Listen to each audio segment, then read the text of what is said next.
Hey everyone, guess what? We do not have ugly swag. We have spaced out radio gear that you're going to want to wear. Why? Because no one wants to wear ugly clothing. So head on over to spacedoutradio.com and go shopping today. You'll be glad you did.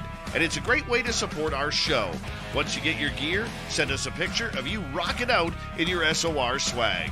spacedoutradio.com, shop there today, and make yourself look good.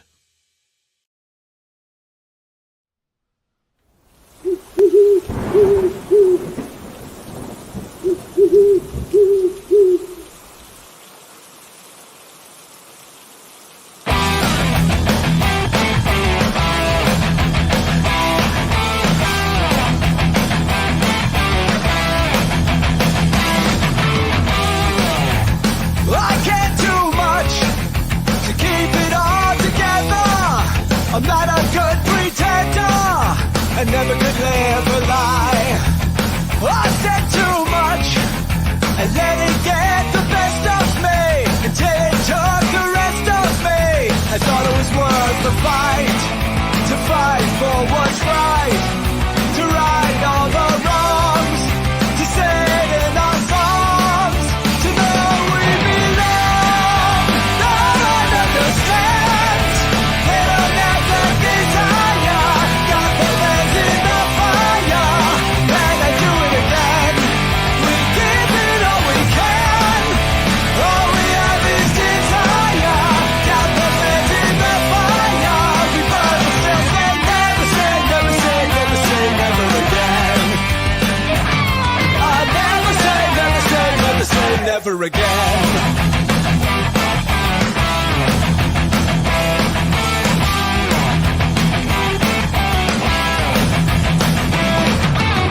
I learned more from one enemy than from 1,000 friends. That heaven takes care of the fools and scoundrels in the end. You learn more from one lie than from 1,000 truths. Greetings, space travelers. Welcome home. You've just tuned your dial to Spaced Out Radio, the only place where you can own the night. I am your host, Mr. Rob G, and tonight we're broadcasting to you on our terrestrial affiliates across North America and digitally on TalkStream Live, KPNL, and Odyssey Radio. Remember, you can access our archives for free at youtube.com/Spaced Out Radio. And while you're there, please consider hitting that subscribe button. We'd appreciate it. Don't forget to follow us on Twitter and Instagram at Spaced Out Radio and at Spaced Out Radio Show. Our website is spacedoutradio.com, where the options are endless. You can stay up to date with the SOR Newswire, get some official Spaced Out swag, plus rock out to some Bumblefoot and so much more. Welcome to the show tonight. Welcome to the After Hours on a Sunday evening. A lot of you I know are coming right on over from the Cryptid Huntress, Jessica Jones. Hope you enjoyed that show. Hope you enjoy this show. It's going to be an awesome one. As you saw on the thumbnail, and you already know the name, it's this man has done a lot in this field.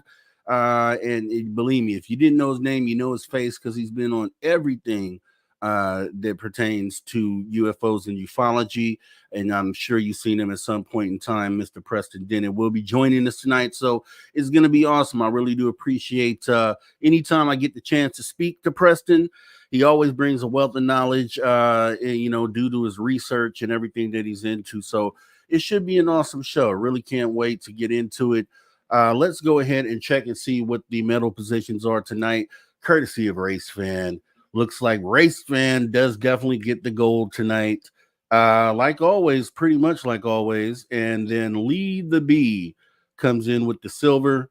And I think this might be the first time Christine with the bronze in the top three. Christine, I'm loving it. I'm liking it. You're kind of moving the needle. I really do like you coming early and getting it in here. And let me see. Getting back to the top of the chat, definitely want to say thank you for the first super chat of the night, coming from Reverend Cosmic Joe Chronicles. Okay, love it. Saying hello, Rob G and fellow space travelers. We do appreciate you coming on in, Reverend Cosmic Joe Chronicles. And then also Dev from Sacramento saying, let's rock this biatch tonight, sweet Robbie G. Okay. I have no choice. Dad from Sac said so. So we just definitely have to rock it tonight. And I think we will. I think it should be an awesome show. It's always awesome when Preston's here. So let me go ahead and get back in the chat, see who else has shown up here tonight. I know I saw Woo Riders DG, Derek Galloway. I'm not bringing that message up, but I do appreciate you coming on in, joining the show tonight like you always do. Always supporting. Assault Rifle Omen, right? So we know who this is. This is our guy, Travis Moose under another, he has multiple aliases, but definitely make sure, this is his Twitch account. So make sure you follow Travis W. Moose Deuce on Twitch and YouTube, Blue Lightning Cards, and also Assault Rifle Omen, apparently on Twitch. Thanks for coming on in, Travis Moose Deuce. As well, let's see, who else do we have here? Like I said, Race Fan came in with the gold. Hey, saying good evening, Rob. Lead the B, saying here I am too, coming in with the silver. And then we had the Christine coming in with the yay, Presty with the bronze. Thanks for coming on in, guys. Roger Murray dropping some knowledge. Happy 79th birthday, Father UFO podcast. Art Bell, June 17th, 1945. June 19th, 1987, Ohio Dogman incident. 4 children abandoned at the steam mill. Witnessed a werewolf. Whoa, that's pretty heavy, Roger Murray. Thanks for dropping that information on us. And also, some of you guys out there may know June 16th, 1971. What date that is? That is the birth date of the late, great Tupac Shakur. I want to shout out Tupac Shakur tonight on the After Hours. Rest in paradise, rest in peace, rest wherever you may be. Shout out to Tupac Shakur. Getting down the list, Jeff Fletcher saying hi all. Thanks for coming on in, Jeff Fletcher. We do appreciate you showing on up. Let's see, getting down the list here. Let's see. JSCO77 saying hello, everyone. Hello, JSCO. Thanks for coming on in. We appreciate you showing up. Renee Cruz saying Preston Dennett. Hey, Renee Cruz, thanks for coming on in. Yes, Preston is in the back, and we'll be coming up to drop some awesome knowledge and information with us tonight. Cannot wait. Let's see. I'll stay in my bubble. Thank you. No sound. No. Okay, we're good. Yeah, your sound. We should be good. Thanks for coming on in. I'll stay in my bubble. Thank you. Let's see. Moving down the list, we have, let's see, Melvin from Mars coming on in. We appreciate showing up, Melvin from Mars. We have James Coffee. I'm so tired. I just traveled 1,500 kilometers. Time to chill with my alien encountering fam. Thank you for coming in, James Coffee. It will be going down. And then there's Dolly Saffron. Hey, Dolly, thanks so much for coming on in. Yeah, well, usually it's Dolly and Preston. Hey, well, thank you for coming on in, Dolly. We do appreciate you showing up and supporting the show as well. Let's see. Getting down the list here. Kurt M has stepped in saying hi all with the wavy hand emoji. Hi, Kurt M. Thanks for coming on in. Let's see.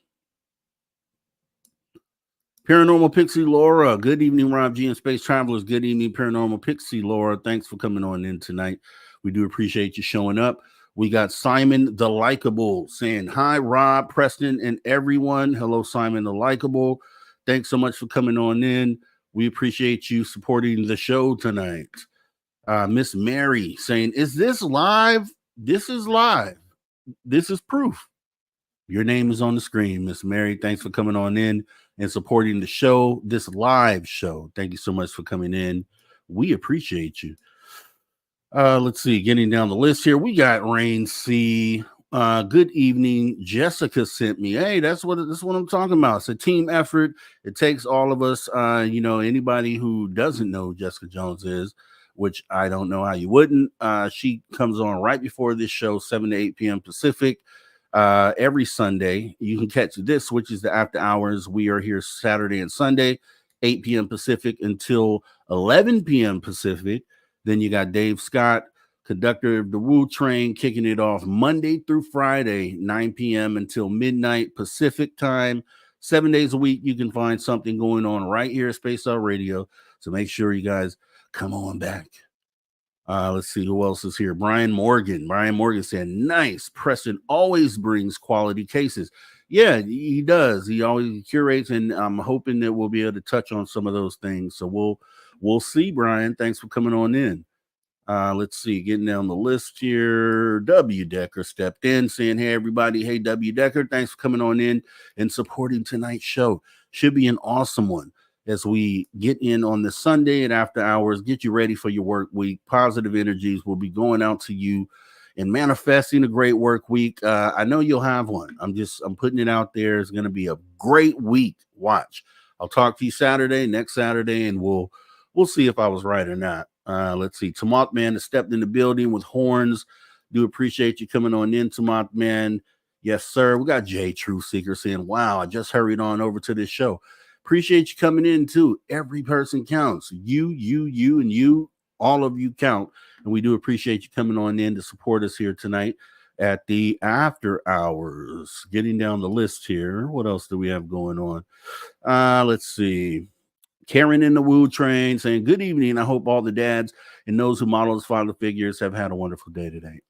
That is such an awesome comment, Karen in the Woo Train. It is appreciated as well. Had an awesome time today. Awesome Father's Day meal. It was epic. And so here we go. And we're doing the show. And who else do we have? We got Jennifer coming in saying, greetings, Jennifer. Thanks for coming on in. Appreciate you showing on up, getting down the list. Santa Claus. What?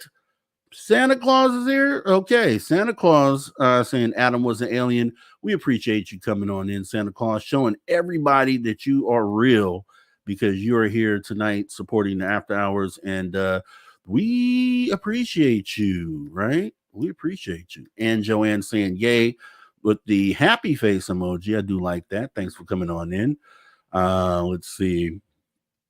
Getting down the list, we are getting closer to the end here, and that is definitely Kira. I am stepping in the building saying hi, Robin. All right, home from the beach in a car, not easy to type. Yeah, use that little microphone button. Kira should let you do speech to text. It's an awesome thing. I've been using it lately, and man, it's pretty awesome. But drive safe, and we appreciate you coming on in, supporting like you always do. Let's see. I'm going to bring this up just because it's true. Preston is the man with the lovey eye emojis. We do appreciate that. Let's see. Moving on down. Contrary 111. Okay. I like it. Yo, Rob. Wavy hand emoji. Cool glasses emoji. Alien head emoji. Owl emoji. Spaceship emoji. Galaxy emoji. And meteorite emoji. Thank you for coming on in. We do appreciate you. Browndorf has stepped in. Good evening. Happy Father's Day. Right back at you, Browndorf. And happy Father's Day to all the fathers out there. Just let me get that out the way. I mean, it's definitely a day for fathers to do what they want to do. And I'm glad a lot of you chose to be here tonight, Spaced Out Radio. Let's see, getting down the list here. What else do we have that is shown on up? Who else has come in to see Preston Dennett tonight? Let me see. There are more people. Yeah, Me Woken. Thanks for coming on in, Me Woken. We do appreciate you showing on up to tonight's show. Mark's Shed Talk. Hello from Brisbane, Australia. Wow. Definitely appreciate you coming on in all the way from the other side of the world. That is epic. Just think about that. Other side of the world. Yeah, we appreciate you. Eternity Eternal saying hi, Rob G, with the silly face emoji. Hi, Eternity Eternal. We do appreciate you coming on in, showing up here tonight. Cody Eiler saying let's go. Okay, that's what we're gonna do, Cody Eiler. Thanks for coming on in. A lot of new names here. I do appreciate you guys all coming. Carol and Mario saying hi, everyone. Thanks for showing on up here at Spaced Out Radio After Hours. R.I.P. Pac. That's right. Let's move down the list here. What else do we have? Magneticus Attractus saying, what's up? What's up, Magneticus? Thanks for coming on in. Little Cam 5-1. You got a friend over there on Twitch right now. Travis Moostus is joining you from Twitch. So that's awesome. Thanks for coming in, Little Cam 5-1. Let's see. Moving down the list. And we are almost there. I promise. It's just awesome seeing all the people in here. Yeah, just feeding the algorithm. That's what's happening here. And I do appreciate that, Jamie Cotterill. Appreciate you coming on in and helping move the algorithm and getting this program out there, because I think this is really an awesome place to be here at Spaced Out Radio. So thank you very much. Let's see. Laura Lee Seaton has come on in saying hello. Hello, Laura Lee. Thank you so much for coming on in and joining us tonight. Get your Prestons ready for Preston Dennett too. I mean, when do you ever get to ask Preston questions? Tonight, get some good ones ready for hour 2 for sure. Moving down the list here. Mike Jones. Who? Mike Jones stepped in the building and has come on in. We do appreciate you showing on up, Mike Jones. Let's see. Michael Kennedy. Okay. Long time, Michael Kennedy, saying, yay, Preston is awesome. That is the true fact. Thanks for coming on in, Michael Kennedy. We got Miss Mama Catherine Jones saying, hello, Mr. Rob G. Hello, Mama Catherine. Do appreciate you for coming on in tonight to the after hours. It's like the house is getting packed. It's getting packed. We like that. Unveiling Addiction saying hello. Thanks for coming on in. Unveiling Addiction. Abbott Hoffman. Thanks for coming on in. Abbott Hoffman. Kira, thanks for the last chat. Robin M saying hi, Rob G and Preston. Just left Jessica's show with Dr. John. Hey, chatters. Well, welcome on over to the after hours. We do appreciate you showing on up. Adam Robbins, Kramit Kringle. Okay. I don't know what that means, but I do appreciate you coming on in, Adam. Thanks for showing up. Let's see. Who else do we have in here? We are pretty much done. Let's see. Bob Thorson. Okay. Alien Head saying hello. Appreciate you showing on up. Corey said hello, Mr. Rob G. Hello, SOR. Hey, Corey. Thanks for coming on in, supporting the show tonight, along with Crystal J. Thanks, Crystal J, for showing on up to the show tonight. We appreciate you. Moving down the list here. I think that's it. Are we caught up? We are. Yes. Okay. Definitely want to thank everyone for coming on in Spaced Out Radio After Hours tonight. I'm your host, Mr. Rob G. We're going to go ahead and get into our show tonight. Just like I said, we have the awesome gentleman who I'm going to go ahead and bring in right now, Mr. Preston Dennett. Let's go ahead and change our graphic and get ready to bring Preston on into the show. Hello, Preston. How are you this evening? I'm doing good. Doing pretty good, Rob. How are you? I'm doing great, Preston. Happy Father's Day, by the way, if you're a father, right? And just, I don't know if you are or not. I might have some alien babies out there. So, okay. Yeah, thank you. That counts. Well, I don't know if you saw, but everybody was showing all this love to you. Everybody's here. They can't wait to see Preston Dennett. And it's always this way when you come. So I just want to give you your flowers, let you know how many people out there are loving you. And me, I appreciate you so much. So just want to kind of get all mushy with you real quick for a minute before we go ahead and jump into the show. Yeah, thanks. It's awesome to see all the friends out there. I recognize many of the names. So yeah, thanks, guys. I love you all too. All right. That's what I'm talking about. Okay. So wanted to kind of get into this. This is, I've talked to you now. This is like third time, which is, can't even believe that that's even a thing. But I wanted to know if you could kind of start out, just talk about some of your first encounters and sightings. What ended up leading you to getting into this current research path? Well, the first sightings I investigated are the first ones I experienced. You experienced, yes. All right. Well, I mean, the very, very first one I experienced that I can kind of point to as being, I had gone down to a meeting in Santa Monica, California, to hear this contactee speak. His name is Andy Reese. He had some pretty interesting experiences. And he said during the meeting that he was going to try to call down a UFO afterwards. I thought, yeah, I'm sure you are, but that sounds interesting.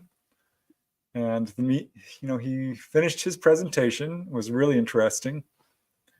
And he said, okay, who wants to see a UFO? Let's go out across the street into the park. Now, this was a pretty big meeting. This was U Forum in Santa Monica, probably 50 people, 70. I thought everyone was going to go out there because, I mean, if he says he can call down a UFO, wouldn't you want to see that? Exactly. Right? But no, it was about maybe 15 people. I thought, okay. So we went out there, and this is Santa Monica. It's a pretty densely populated city. Mm-hmm. And this is late at night, and there is this kind of park right across the street, but it's busy streets on all four sides. You can see cars driving. I look up, and there's no stars in the sky. You can't see a single star because there's too much light pollution. I'm like, okay, well, this should be interesting. And he gets us all and says, like, stand in a circle and let's meditate. Let's hold hands. I think that's what he wanted us to do, and meditate. And, this is, let me think for a second, probably 1988 or so. And I'm brand new to the field. I've just joined MUFON. I've become a field investigator, just starting to investigate my own cases, talking to a lot of people, but hadn't seen anything. So I'm like, well, meditate, fine. This wasn't quite what I was expecting, but I'm open-minded enough to do it. And we did it for just, 5 or 10 minutes. He's like, okay, you know what? I think they're up there. And he says, yep, in fact, I know they are. They're telling me, look to this portion of the sky. And he pointed to the south, over the ocean. I'm thinking, okay. And he said, don't look away. Keep looking for about 20 seconds. It was less than a minute for sure. And he was pointing at this very specific spot of the sky. And I have to tell you, he was right. Right where he was pointing, this enormous shooting star appeared. That's what it looked like to me. But it was brighter than normal. It came zooming down at a 45-degree angle and flared real bright. I've seen a lot of shooting stars. This was a big one. And I'm not so sure it was a shooting star because he predicted it. There was no meteor shower going on at this time.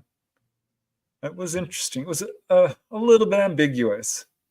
But I went home kind of like, wow, that was kind of cool. And did notice one other thing. My watch had stopped.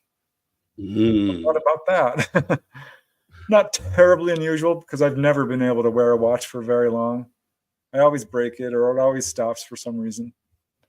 But that was the first one that made me go, Wow, that's insane. So you were already a MUFON investigator at the time. Wow. So, how did that change obviously you're already investigating things at that time for MUFON. Did that alter the way that you approach things once you had that experience?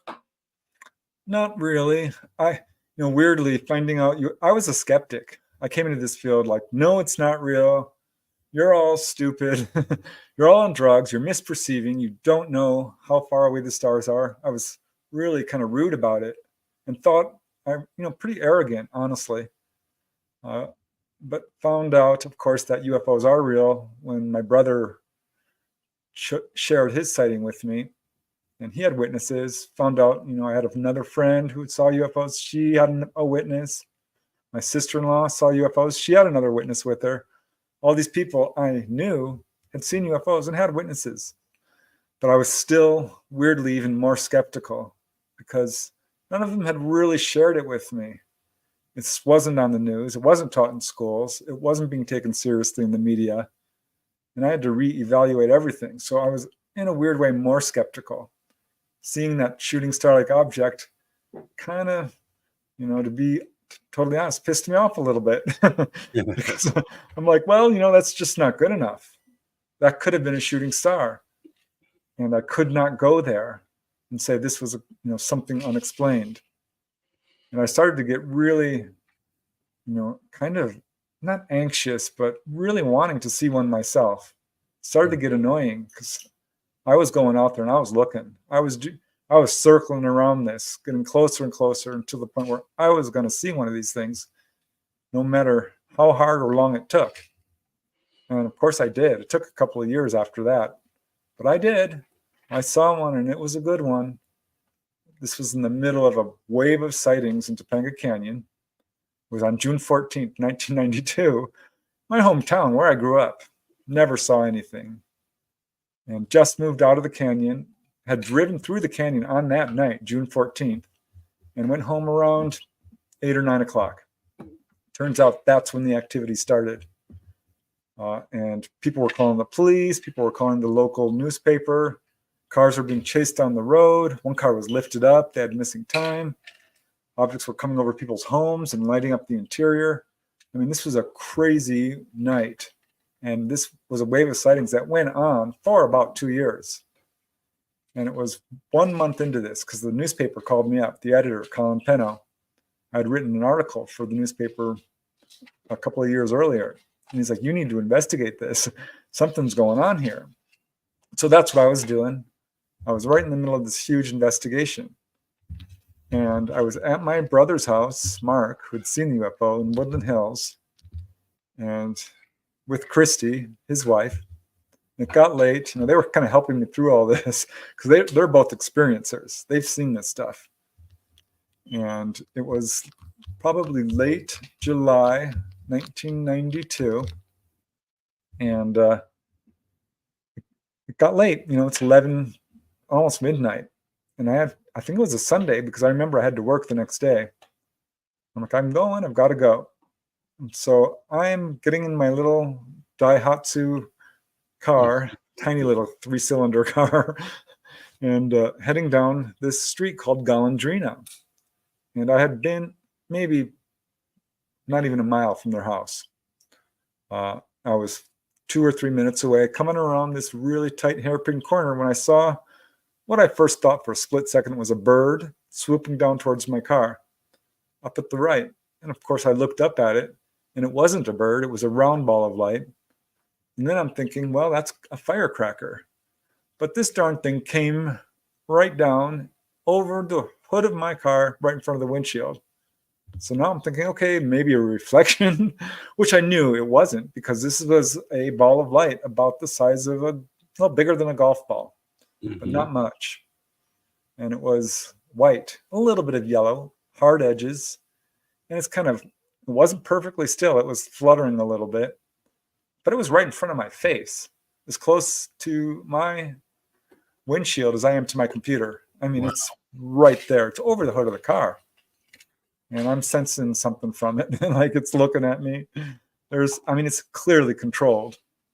And this thing went back and forth, stopped again right in front of me and went straight up. And I forgot the whole darn thing. Completely left my mind, didn't remember any of it. Yeah. When did it come back up into your memory? Later that year. Yep, okay. About 3 or 4 months in. I don't even know where I was. It kind of just seeped in this weird way where one day I'm like, I kept thinking about it. I'm like, oh my gosh, this happened. This actually happened to me. And it took me a long time to realize that, I probably had missing time too, because I don't remember driving home. I don't remember waking up the next morning thinking, oh my God, I saw this orb, this thing. I didn't turn around and tell my brother and sister-in-law. So yeah, that was my first real encounter that changed everything. That's awesome. That's one to have right there. One thing you did mention a little earlier, and I kind of found that interesting, is when you were talking about the CE5 event, and at the time you'd already been researching with MUFON. But then one thing I keyed in on is you said that you were skeptical, right? So that made me think. So, okay, a MUFON investigator that has skepticism, you normally think MUFON investigators are probably prior experiencers, and that they already believe in UFOs as investigators. But I guess that kind of opens that up to saying that there may actually be a lot of skeptical people that are investigators. Is that true? Well, later on, I realized that a lot of researchers, and I know some of them who haven't gone public, but I'm going to say most are experiencers. And at some point I realized, well, this isn't my family. Both sister-in-laws have had direct encounters with the ETs. Let me see, my sister-in-law's son, my nephew, had a real close-up UFO sighting and a humanoid sighting. My other nephew, my sister's son, had a real close-up sighting. My sister had some major encounters, one involving apparent missing time, a number of close sightings. Kind of dawned on me slowly, like, wow, I'm fitting the pattern of other contactees. Yeah. So I searched my own childhood and I found a few things that were a little odd that might point towards all of this. So yeah, I did come in as a skeptic, but ultimately, it took a year of adjustment. I absolutely believed, and I hate that word because it's kind of, you don't know. There's a difference between belief and knowledge. Right. Once you start seeing this stuff yourself, I'm like, well, okay, you can call me a UFO believer if you want. It's true, but I know, I know this is real because that sighting was the first of, like, gosh, must have been 4 major sightings that year. And it just that was part up. of that that was the Southern California UFO flap, right? Is that what it was in 92?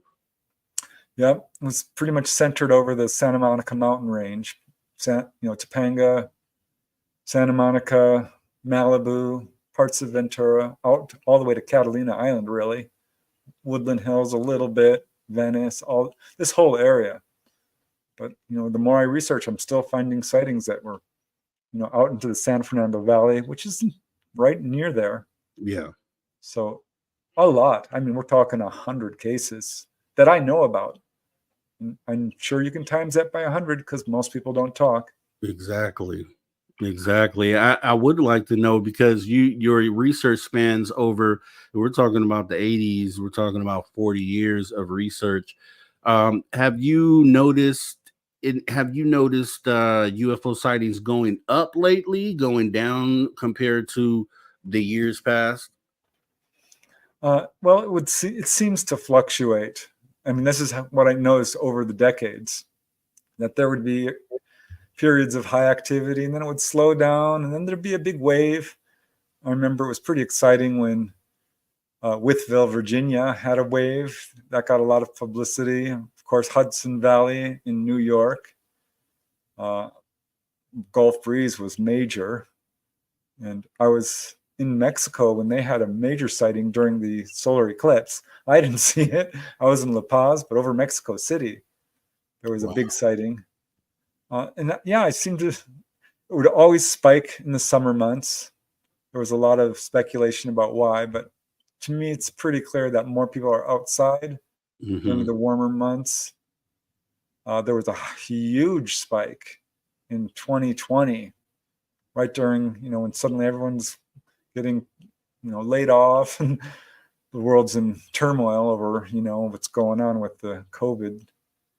And I mean, it just about doubled. And you can see this with the UFO reporting centers like MUFON and Newfork. And then it took a steep decline and dropped off majorly.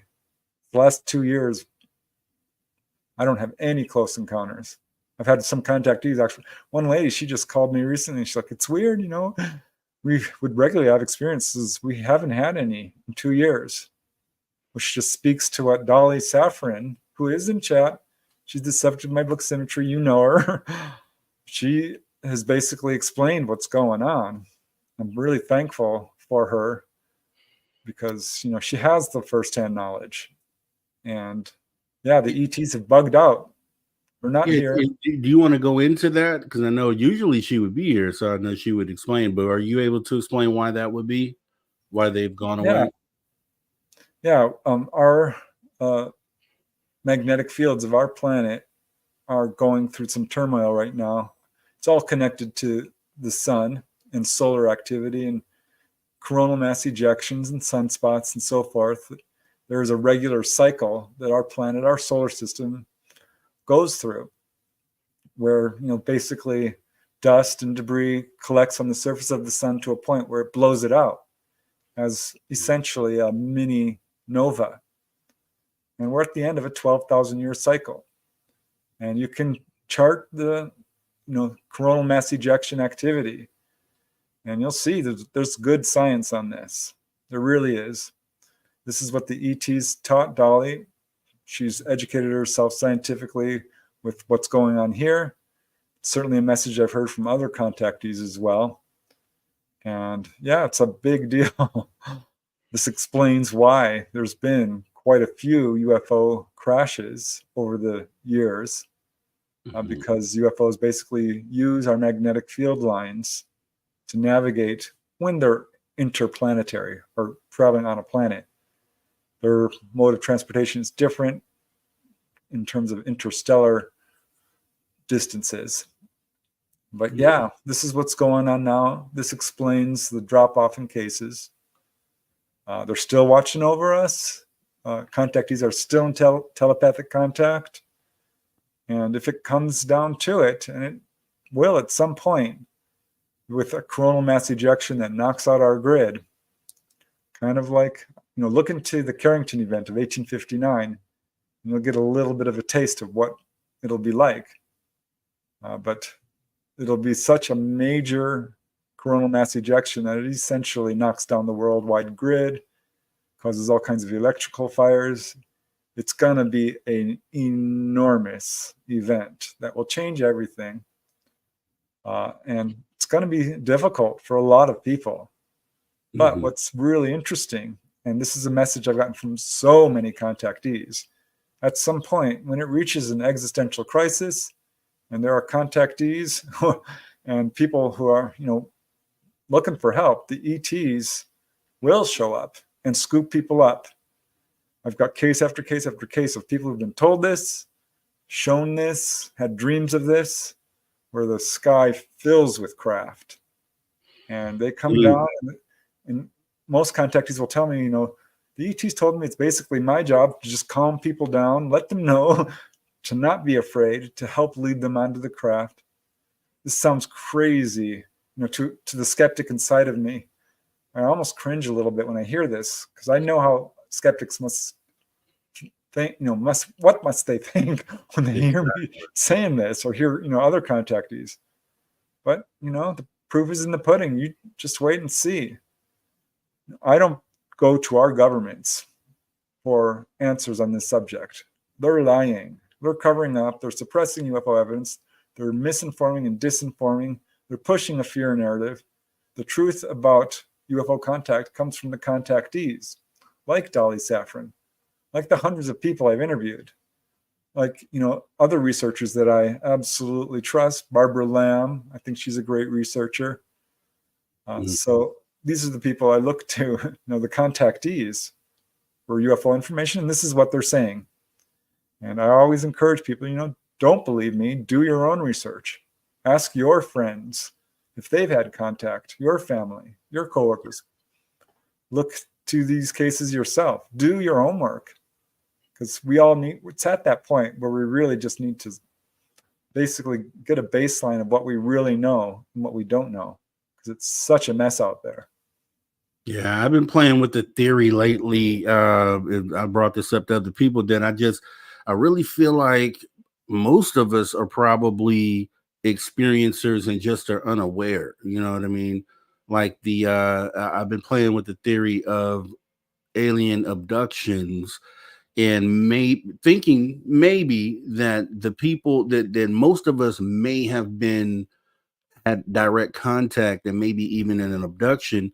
But I think that it is something that we're not supposed to remember. And I think what may be happening is that there are a small percentage of people that just happen to wake up or become conscious during this process. But I think the overall goal for these interactions are for us to not wake up during this process. Just like when we shoot something out in the wild, we tranquilize. It doesn't know what hits it. We get there, we do all of our checking, we tag it, we get out of there, and by the time it wakes up, we're no longer in sight. And I kind of feel like maybe that's how it's supposed to happen. Obviously, we won't know until we get the answers, but I think it makes a lot of sense that it could explain why it seems like only a percentage of people are actually being abducted versus the populace. I don't know what you think about that, but that's just something I've been thinking about lately. I've got some ideas about it for sure. What would you say? Well, first, I don't like the term abducted because I know most contactees don't. Some are okay with it because they feel that way, but most that I've interviewed don't. And I do think you're right. I think most people have had contact. And I've had a number of contactees tell me this, especially those who have like fully woken up and are having full on conscious contact. A number of them have told me that exact thing, and that most people aren't remembering it.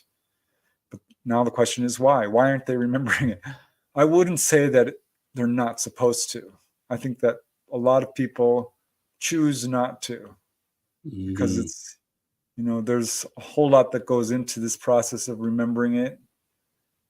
And a number of people are at a point where it's just not useful, perhaps, to them. It can be in their daily life. It can cause some fear for them, perhaps. It can alter their worldview that they might not quite be ready for that. It might disrupt their, what would I call it? Their life path, what they came down to do. I think that's true to an extent for me because I was having contact, I'm pretty sure, early on, and I had missing time. Why? Why didn't I remember? Because I feel like, I would want to, but I know in hindsight, looking back, that if I had remembered all of that, my research would have shifted from others to me.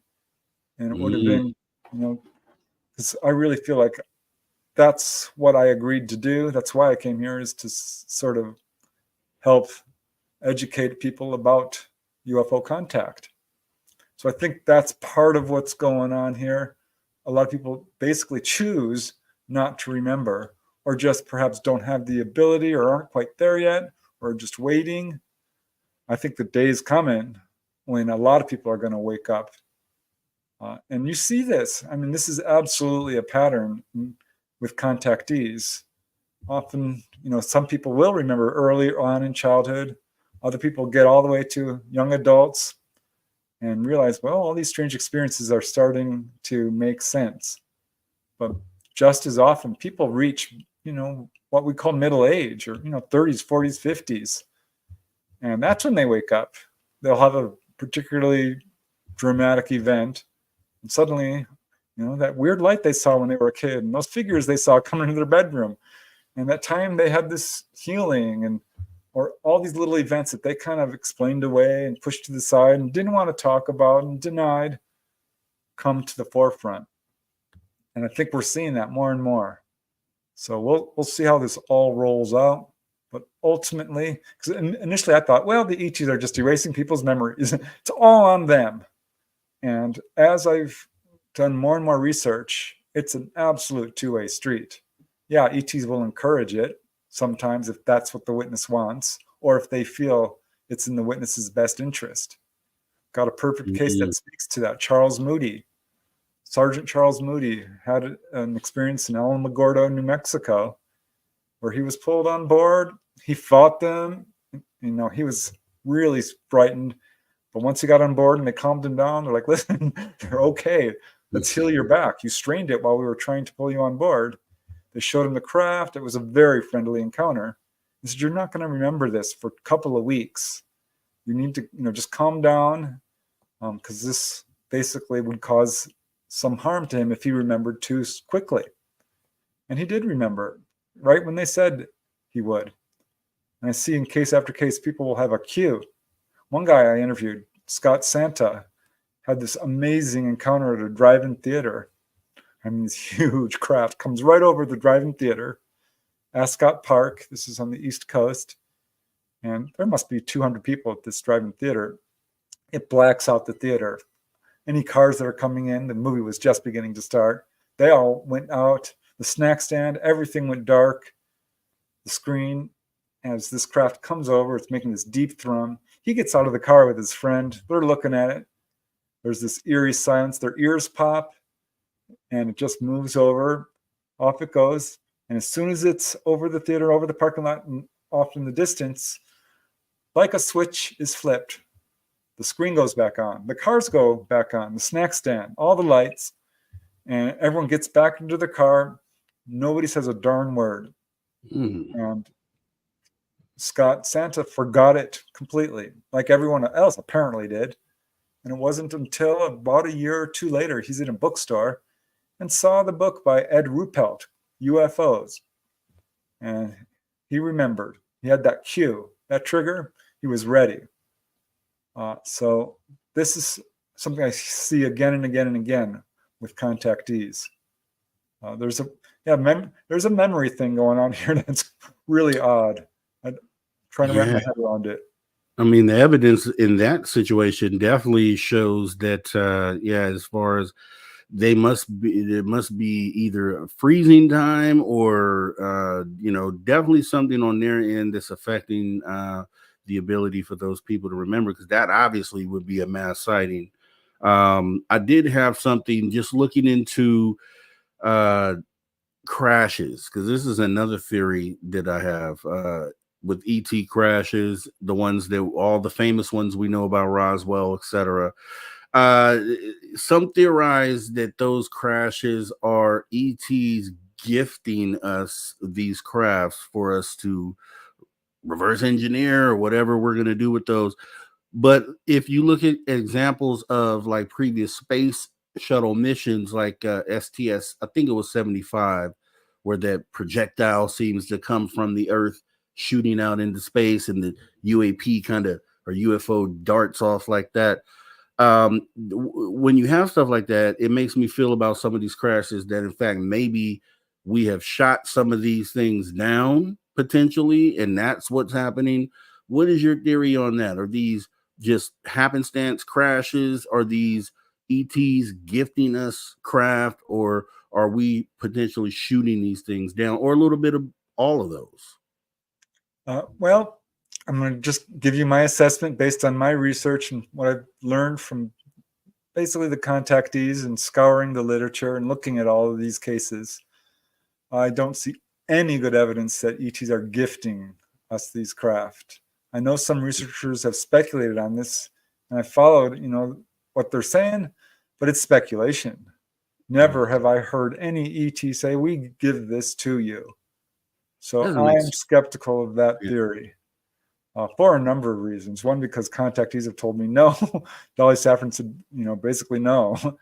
And if, I'm very skeptical of that, what do they call it? The Grenada Treaty, where allegedly we traded the ETs, allowing them to have the ability to take people on board in exchange for technology. Right. I don't find the reporting on that at all credible. I don't think ETs are going to give technology to a government that they know is greedy, is corrupt, is warlike, has a heinous history of just misbehaving. That's putting it very nicely. Yeah. Because we're doing far worse than misbehaving.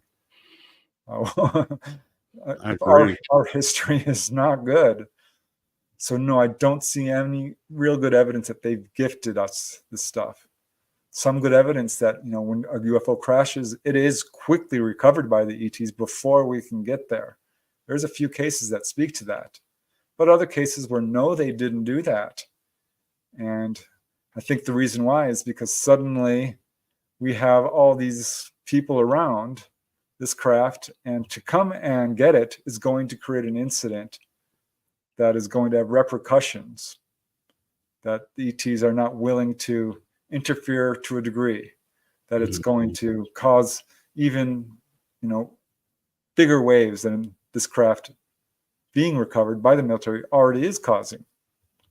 So yeah, to some extent, they're like, well, they've got it. It's theirs now. We can't take it. Yes. But no, I don't think they're like, well, we should give this to them and see what they can make of it. I got no good evidence of that. As far as shooting down a UFO, I'm skeptical of those too. I know there's some reports coming out from shady government sources. I don't trust a lot of the intelligence agencies in particular. And that's where I'm hearing some of these reports of that. I'm skeptical of that because honestly, UFOs can fly circles around missiles. These ETs are telepathic to a degree that they know before you're going to press the button, of any type of weapon. They are on it. So this raises a question: is how can there be so many darn crashes? because it's Right. not just Roswell.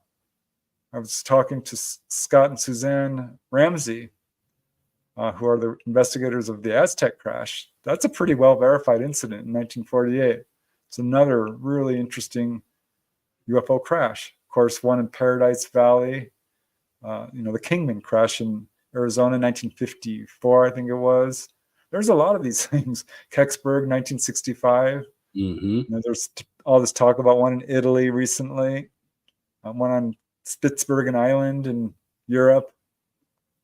And if you look at all the reports, there's like 100 of them or more. That's a lot. So something's going on here. And I think ultimately what it is their UFO activity is far more numerous, more active than most people realize. Right.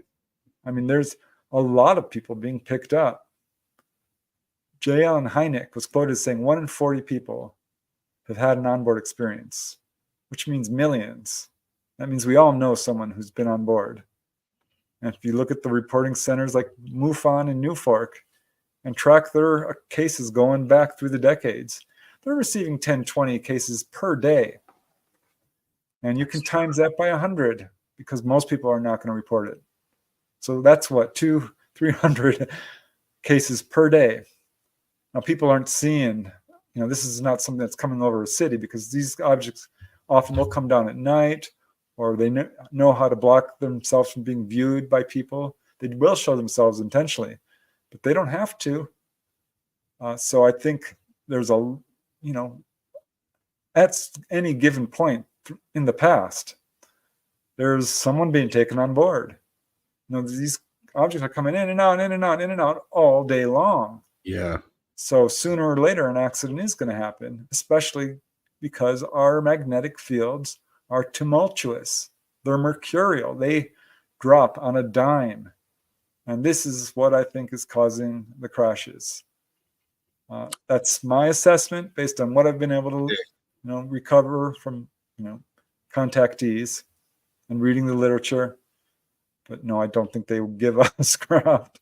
Yeah, I'm glad the hand technology. No, that was an excellent way to answer that too. I mean, very thought out as well, and it does make a lot of sense because, I think the first thing most people look at is, oh, they're so advanced they shouldn't crash. But like you stated, and I think I saw even Richard Dolan do a show around this where he kind of did some sort of math on how many he thought were traversing the skies around the world, and it was some massive number, and that this is something that's happening all the time, and it's really like a freeway essentially when you talk about the amount of craft that are moving in and out and going up and down and do. So you would think that with all those massive numbers that there's going to be occasional crash. So if we could shoot them down, we would be doing it all the time. So I just don't think we have that ability. I don't think people realize quite how advanced ETs are. Now, I want to ask this, and maybe this will probably carry into the second hour because I know we only have 7 minutes left here, but I wanted to touch on the whole pilot part of this, right? So we have private pilots, military pilots who have talked about their avionics being shut down by close encounters with these crafts in the sky. So we know that to be a fact. And then we've seen lately, especially UAPs or UFOs following commercial craft. Even the president's plane, when it left out of California here, it seems like these things are attracted to planes across the board. So my thought is that, okay, if these craft have affected the avionics, electronics of private planes and military planes, you would think it would also happen with commercial planes with passengers, civilian passengers aboard. I'm sure this has probably happened. I'd love to get your input on it. And then even a step further, I would want to know your thoughts on, would this potentially explain some of the crashes that may have occurred, catastrophic crashes with commercial planes? So if you'd be able to give me some input on that, that'd be great. Yeah, well, I'm glad you asked that because I have looked into it. Pilots are far more likely to see UFOs and recognize them for being genuine because they're trained observers. They're out there all the time. And yeah, that turns out, of course, to be true. A lot of pilots have seen UFOs. There's been some very close encounters. And I'm like, you know what? There are some people who have been driving along and been struck by a UFO in their car. I mean, there was a collision. And I started looking to all types of collisions. Found 1 or 2 with boats, 5 or 10 or more with cars, and almost, I think it was 4 or 5 with planes. Almost never happens. And when you think about how many flights there are going on daily, if this were a thing, we would be hearing about it a lot more. So I don't think that there's any real danger of UFOs hitting planes. I don't think that there's any really good evidence that mysterious plane accidents are caused by UFOs. There's a couple here and there. I wonder about them. But statistically speaking, it would be absolutely insignificant. It would be 0.00 something percent, because there's, the amount of planes in the sky at any given moment. Yeah, it's a lot. If you look at it. Yeah, I looked into that. It's a lot.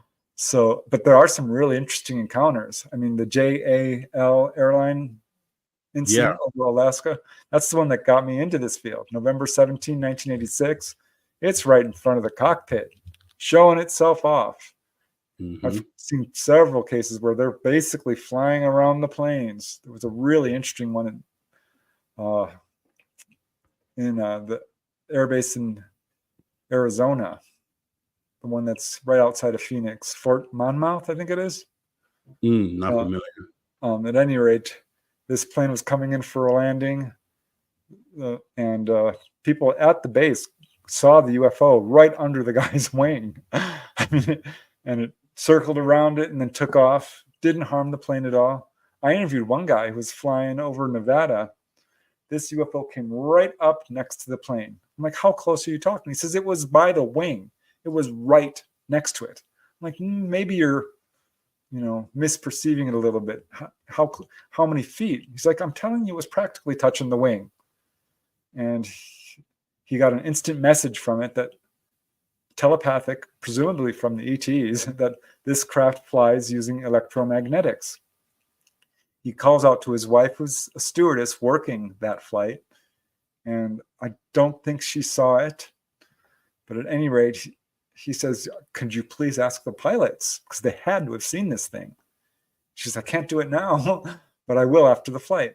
And so they land, and she has to stay on and clear the plane and do all this. And she finally comes off.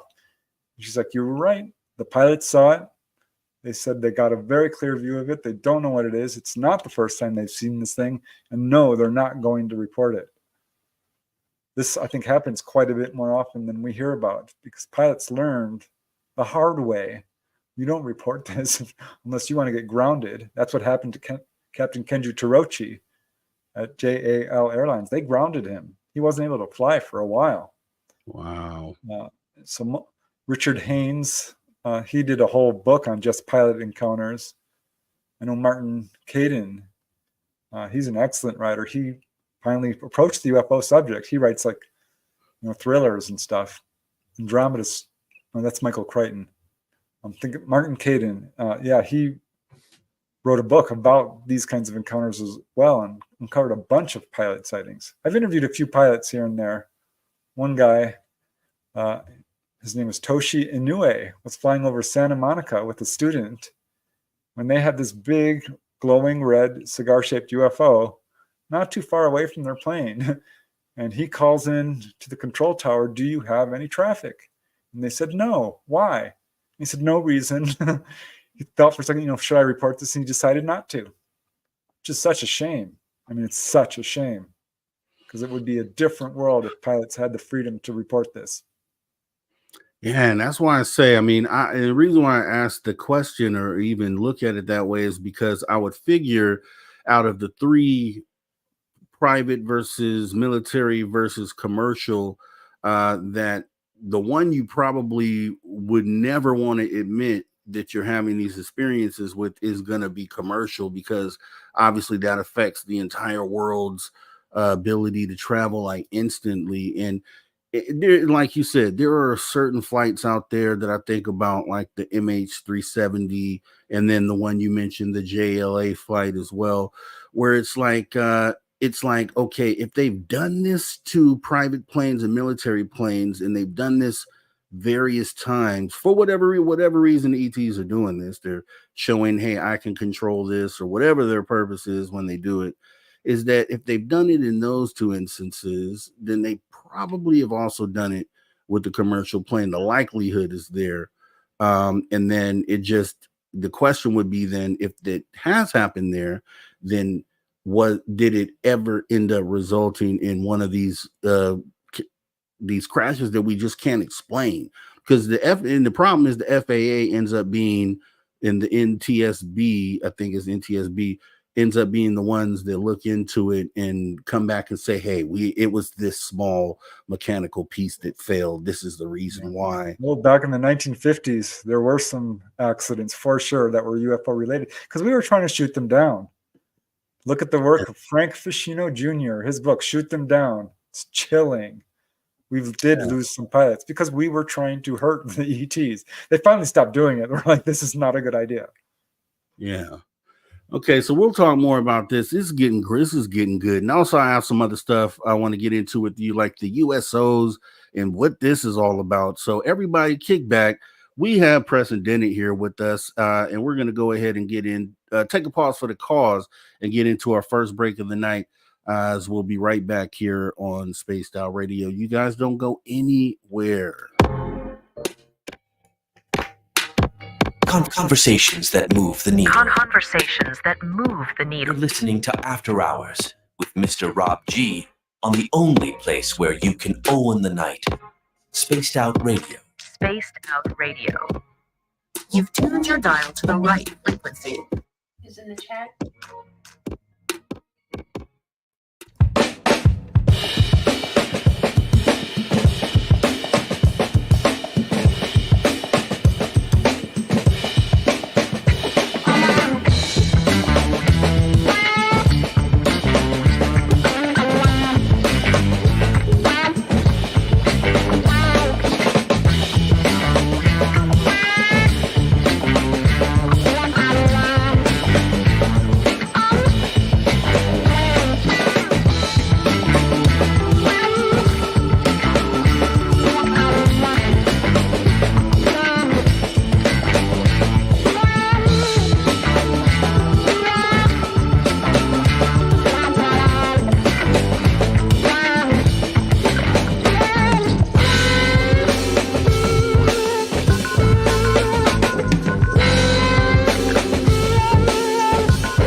Welcome back, everyone, to Spaced Out Radio after hours number 2 with me, your host, Mr. Rob G, as we get ready to jump back into it with none other than Preston Dennett as we go ahead and talk about various things, cases, research into this subject of ufology, UFOs, ETs. But space travelers, you're already a space traveler. Consider taking the next step and joining the club. That's right, you can join our SOR Space Travelers Club for as little as $5 a month by simply joining our Patreon. We would totally appreciate you do that as we get back into the conversation with Preston Dennett. Everyone in the chat, if you have any questions for Preston, please make sure you put them in caps. I'm going to try to do my best to see them. Do I miss one or two occasionally? Yes, I do. If that ends up happening, just go ahead and put it back in the chat so I can make sure I pin it, and we'll definitely post these on the back end of this hour.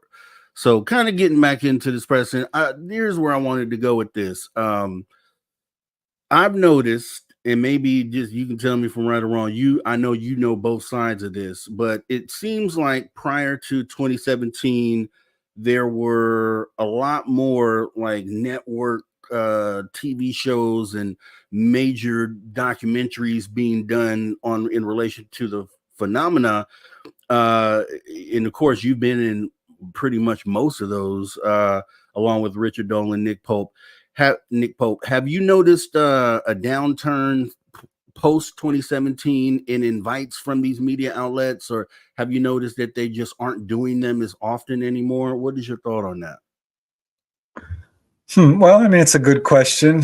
Back when I got involved in this field, there was shows like Sightings. There was another one called Encounters. They had a good run, 5 or 6 seasons at least.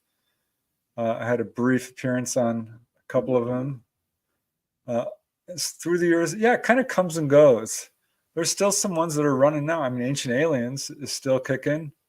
The Unexplained with William Shatner, I believe that's still airing new episodes. Josh Gates, his show. Mm-hmm. I enjoyed going on his show, talking about USOs. It has, I think, shifted down a little bit, but there's still some really interesting documentaries being made. I really liked the one by Randall Nickerson, yeah. Mm-hmm. On the Ariel Elementary. And there was another one called, I think, Phenomena, where they covered Stevensville and the Welsh Triangle, Fukushima, other stuff like this. So, I mean, there's still some stuff out there. It feels like it's pretty much where it's always been. I can say back in the 60s and 70s and 80s, the reporting on UFOs was a lot better. There was newspapers and magazines and lots of local coverage, and that's dried up completely. I subscribed to the UFO news clipping service, and I loved that thing. I got so much information from that, and that's gone. That's just not there anymore. There are no UFO news clipping services because there are really no newspapers. It's all digital. Right. Everything now is online, and let's face it, vetting stuff online is a horrendous job because look at the Facebook groups and all the CGI and Photoshop and AI stuff. You can't trust 90% of it. True. So in some ways it's good. In some ways, it's made the researcher's job and frankly the experiencer as well quite a bit tougher to get real information. What led me into that, and what led me just to even look at that and make that even a question, is the other day we did an archive show here on Space Out Radio where we picked an old show from the vault, happened to be Stanton Freeman episode, and then just listening to Stanton Freeman, it immediately kind of made me notice kind of what I'll call like the old ufology, and just the feeling, he brought a different feeling to the field, and it kind of made me realize what may be missing like in today's ufology. So Like, is there, being a part of what I consider like both old and the new ufology yourself, being able to have seen this and experienced it, and how it was and what it is now, would you say that something is missing in today's research? Yeah, for sure. I really I've got heroes there in the past that I really look up to and try to emulate. Because, James McDonald, he was a scientist who really was a thorough researcher. Walter Webb, he was an astronomer, loved his stuff. Donald Keyhoe, of course, Jim and Coral Lorenzen. There's lots of really good old style researchers, and they've dried up. Now it's more, a lot of people flash in the pan. They're out there to hopefully make a buck or make a splash. There's a lot of people out there kind of doing shoe fitting and cherry picking, pushing an agenda, trying to, they create a theory and then they look for evidence to fit it or fabricate it even. There's people out there looking for money. That's it. That's what they want. And if it takes putting up information that they know is false, there's some really popular websites out there, channels that I know they're putting false stuff up. There's some researchers out there who, I'm going to put that in quotes because I don't think that they're real honest to God researchers. There's hundreds upon hundreds of researchers right now, and there's only a handful that I like. This is someone I really trust. And I love Linda Zimmerman. Timothy Good, I think, is a great researcher, but he's not really producing right now. Michael Schratt, I think he's very thorough, very objective. Barbara Lamb, I like her stuff. But, there's others. I certainly haven't named all the good ones because there's quite a few of them. Yeah. There's some who I'm not going to name. They're on my naughty list. I don't like them. You can see them. They'll grab a hold of the case, talk about it in glowing terms, and then start backpedaling and basically rip it apart. I'm like, what are you talking about? I think I might know some people that you might be referring to there. And, and that's why I kind of wanted to say that, because you're a part of the old ufology and you still continue, and you're doing it just as passionate as ever today. And that's really why a lot of people hold you in high regard, because, you're like one of the last Mohicans, as it were, and if you had any, if you could shape the new ufology to have integrity and due diligence in researching, like what sort of things, what type of seeds could you put out there for these new researchers that find themselves, the ones that are true to it, the ones that need guidance and would accept guidance from the old guard? What type of advice would you give to those people? Develop a thick skin, one thing, and don't let criticism or name calling or any of these kinds of things dissuade you from your research. And be very moral about it. Be very thorough. Do the hard boots on the ground research. And that means asking tough questions. And if you're going to start interviewing people, you darn well better record it and make sure you get a person's testimony correct and run it by them before you put it out. Because often, and I do this, whenever I put out a book, I will send them their chapter. They're like, well, this is out of order. And no, I didn't say that exactly. Mm-hmm. This, is what I meant when I said this. And, I forgot to add this part. Right. And of course, do as much vetting as you can in terms of fact checking. If someone says stuff that's a little off the charts, do what you can to make sure that, this is legit. Look for character references. There's a big database of UFO cases out there that you can look to when someone says, I saw something at this time. And it's such a treasure find when you find cases that support an incident. When I was investigating the UFO Topanga wave, I went all in. I gave the police my phone number, and they were referring cases to me. I was coordinating with the local newspaper. I was putting up flyers. I had talked to everybody I knew in that area. I was cold calling.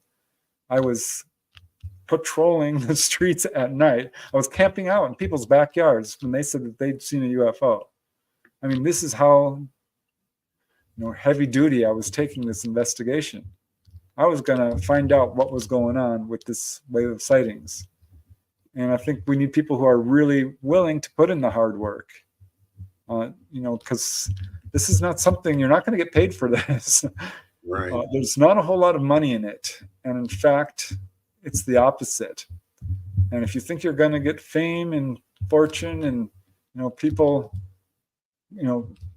giving you attention, it's not the kind of attention you're going to, expect.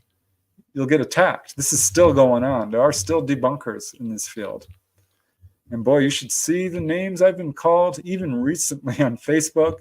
People are coming at me hard, accusing me of making up information. Like recently, I said, we have almost 1 million documented cases on record. People said, oh, you've made that up. That's a completely bogus statistic. No, it's not. Because if you look at MUFON, they have 100,000 cases. NUFORC has 150,000. That's right. 250,000 on record from 2 reporting bases in the United States alone. I didn't include APRO or NICAP or QFOS. You can add probably another 100,000 each from those. Still in just the United States. We have 195 countries on this planet. Right. But many of them have databases. It's far more than 1 million. I have people accusing me of all kinds of things. I'm like, do your research. It's infuriating. And I don't engage people who are coming at me hard because I don't think they're honestly trying to find the truth. The contrary. They're trying to press your buttons. I'll give it a chance because I think people are trying to figure out the truth. But yeah, it's a mess out there. So if you're planning on researching this, follow your excitement, pick that area that really interests you, whether it's onboard experiences or a geographical area. Lots of room for research there. Pick a location and scour it and get to the history of it. I started that with UFOs over California because what was the guy? Bob Teets. He did UFOs over West Virginia. Thought that's a good idea. There's no books out there covering states. And so I did like 4 or 5 of them. And then boom, boom, boom, boom. People started doing that. I'm like, yes. Yeah. This is preserving historical accounts. There's lots of room for geographical studies, this sort of thing. But how UFOs are operated, all kinds of areas. USOs are getting a lot of attention.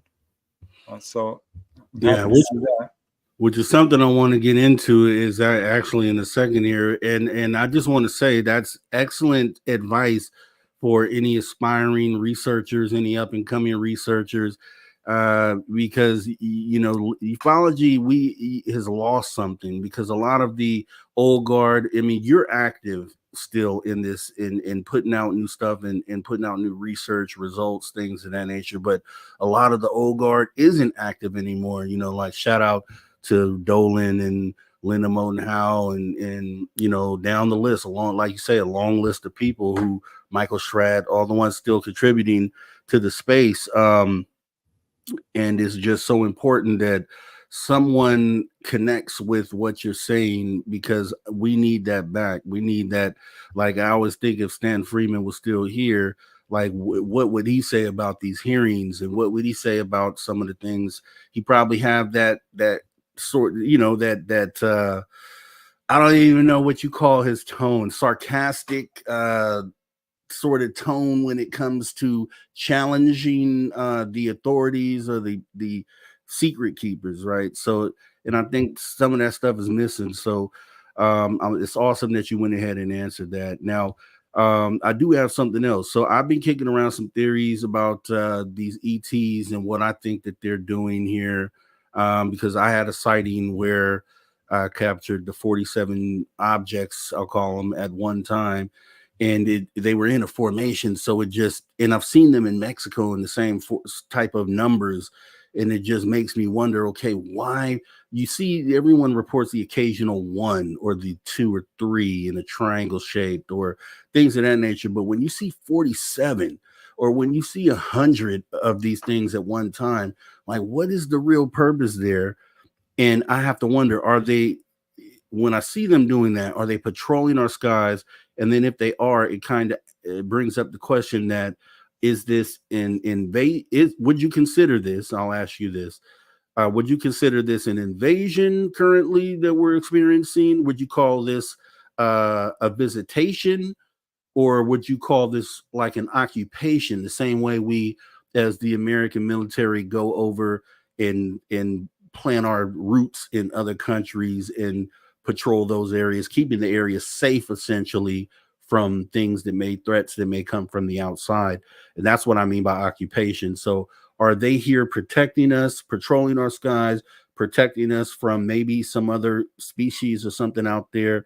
Are they just here to visit? Have they coming back and forth? Or are they coming in numbers to, some people think, just take over the planet or take our resources? What would you say, in your opinion? I would not characterize it as an invasion, because we do know they've been around forever, since probably before recorded history. There are a number of cases involving quite a few objects. I looked into it in my latest book, Not From Here, Volume 5. I had a whole chapter on cases involving huge numbers of objects. And it's pretty rare, actually. No, I don't think they're planning on occupying our planet. And while they do intervene, it's to a pretty limited extent. Yes, they are pulling people on board. And I think if you take a real close look at the onboard experience, their mission, their goal is pretty clear.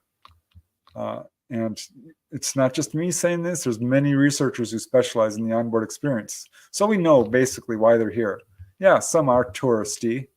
Looks like they're coming down, they're checking things out, and off they go. Mm-hmm. Some are checking out our technology and our power sources and our resources. So we do see UFOs hovering over nuclear power stations, sometimes intervening, like in Malmstrom, where they shut down the missiles and sent a little bit of a message there that nuclear material is dangerous. But we see them over dams and power stations. We see them over various areas where I think they're just checking it out, making sure things are okay or seeing where we're at. I think sometimes they have a mission to announce their presence. And I would point to this many, many schoolyard cases. I wrote a book about that. There's over 100 of them. I found another 100 since then. Same with the drive-in theater cases. These are really good examples of displays, as researchers call them. And this is clearly a mission to announce their presence, to conduct essentially a vigorous publicity campaign and just let us know simply that they're here. So that's another thing that they're doing. And I think that's true in some of these massive flyovers, like what happened in 52 in Farmington, New Mexico. Little town, like 3,000 people. Some 200 or 300 objects appeared and just flew for over an hour, left and came back. This was clearly they meant to be seen. But yeah, we know why they're here. They're scooping people up. They're taking plant samples. They're taking soil samples. They're taking samples of genetics of all the life forms on our planet, many of which are going extinct very quickly. They're preserving the genetics of all life on our planet, and that includes us. They're upholding our genetics. Healing is clearly a big part of why they're here. And don't believe me, look at the cases. The first-hand cases speak to this so loud and clear. I can't imagine that this doesn't get more publicity than it does. I just found another really interesting case of this couple who were driving along a mountain highway. I think this was, in Peru. At any rate, they had a UFO land right in front of them. 2 ETs came out, put their hands on their backs. They both felt this burning heat run through their bodies. ETs left. Very brief encounter. So strange. What are they doing? This couple were suffering from arthritis. It was cured. Absolutely cured. So this comes up again and again. Healing is a big part of it. Waking people up to their own psychic abilities. That comes up quite a bit. And warning people. Warning them about nuclear proliferation. Warning them about pollution, destruction of the environment. Warning them about greed and corruption, war and aggression. All of this comes up. That is why they're here. In a nutshell. Uh-oh, Rob, what's going on? You okay? They took me. Yeah, I'm having the actual cable issue, so I'm actually trying to fix that right now. I should be right back up here. And I think we have a pretty good handle. And I got into a whole discussion on Facebook with this guy who's like, how do you know what's going on? I'm like, I didn't say I did. I'm telling you to look at the first 10 cases. They will tell you exactly why the ETs are here. It's pretty darn clear. I love, the Malmstrom case. I think I saw a question in chat about Malmstrom. Is that unique? No, it's not. UFOs have hovered over anything nuclear. There's a very interesting case over the Palo Alto case or plant in Arizona. Of course, the what's it called? I forget the name of it. There's a nuclear power station in upstate New York where a UFO hovered over one of the facilities there, where there was a crack in one of the towers. And they would not have noticed it if this UFO had not hovered over it for like 20 minutes. Apparently it was caught on film. We'll never see it. But anything nuclear, they're very, very concerned about. Yeah, I had another question as well. So, because I wanted to, Richard Dolan, I've seen him as well. He talks about that in the past upon his research, he believes there's a great numbers of UFOs in the skies and then also under the water. And I know that you have researched and looked into cases of that as well. Are you able to talk to us about these UFO sightings? Why do you think they are seen going in and out of the ocean, if you had to give your perspective? Yeah, I had to do a lot of research and trying to figure that out because I started getting USO cases from the beginning of these objects, particularly off the Southern California coast. I think I got a lot of those cases because that's where I'm based. But for whatever reason, there are a lot of cases there. Objects underwater, objects going into the water, objects coming out, sometimes both. I think that there's probably a couple of reasons. I talked to Dolly Saffron about this. She says, honestly, the craft get really hot and they go down there to cool off. And that makes total sense because I started looking at cases and you see it all the time. A craft will come, lands on the water, lets up this cloud of steam and dips under the water, and then off it goes. Or it might not necessarily be seen going away. It might travel somewhere and you don't see it. But many cases like this. I think also because they can do this. So it's a way for them to basically evade detection. If they don't want to be seen, it's a very easy way to do it. And I can tell you there are cases of these objects in tiny little reservoirs, quite a few of them, rivers, lakes, oceans. I mean, you name it, a body of water. There's many cases of them sucking water up, apparently using it as every entity needs water, probably for drinking and what have you. I don't think that they use it as a fuel source. I have not found any really good reporting on that, there's been speculation on that, but I'm not so sure that that's true. But definitely USOs are a thing. There's a lot of them. I mean, I think there's more down there than a lot of people realize or were. Yeah. I'm feeling that way too. And this is actually funny right here, what I'm about to say, because I don't know if you're familiar with this show, but I've been watching this show on Netflix. It's a comedy sort of show, but it's called Resident Alien, right? I don't know if you've seen this thing.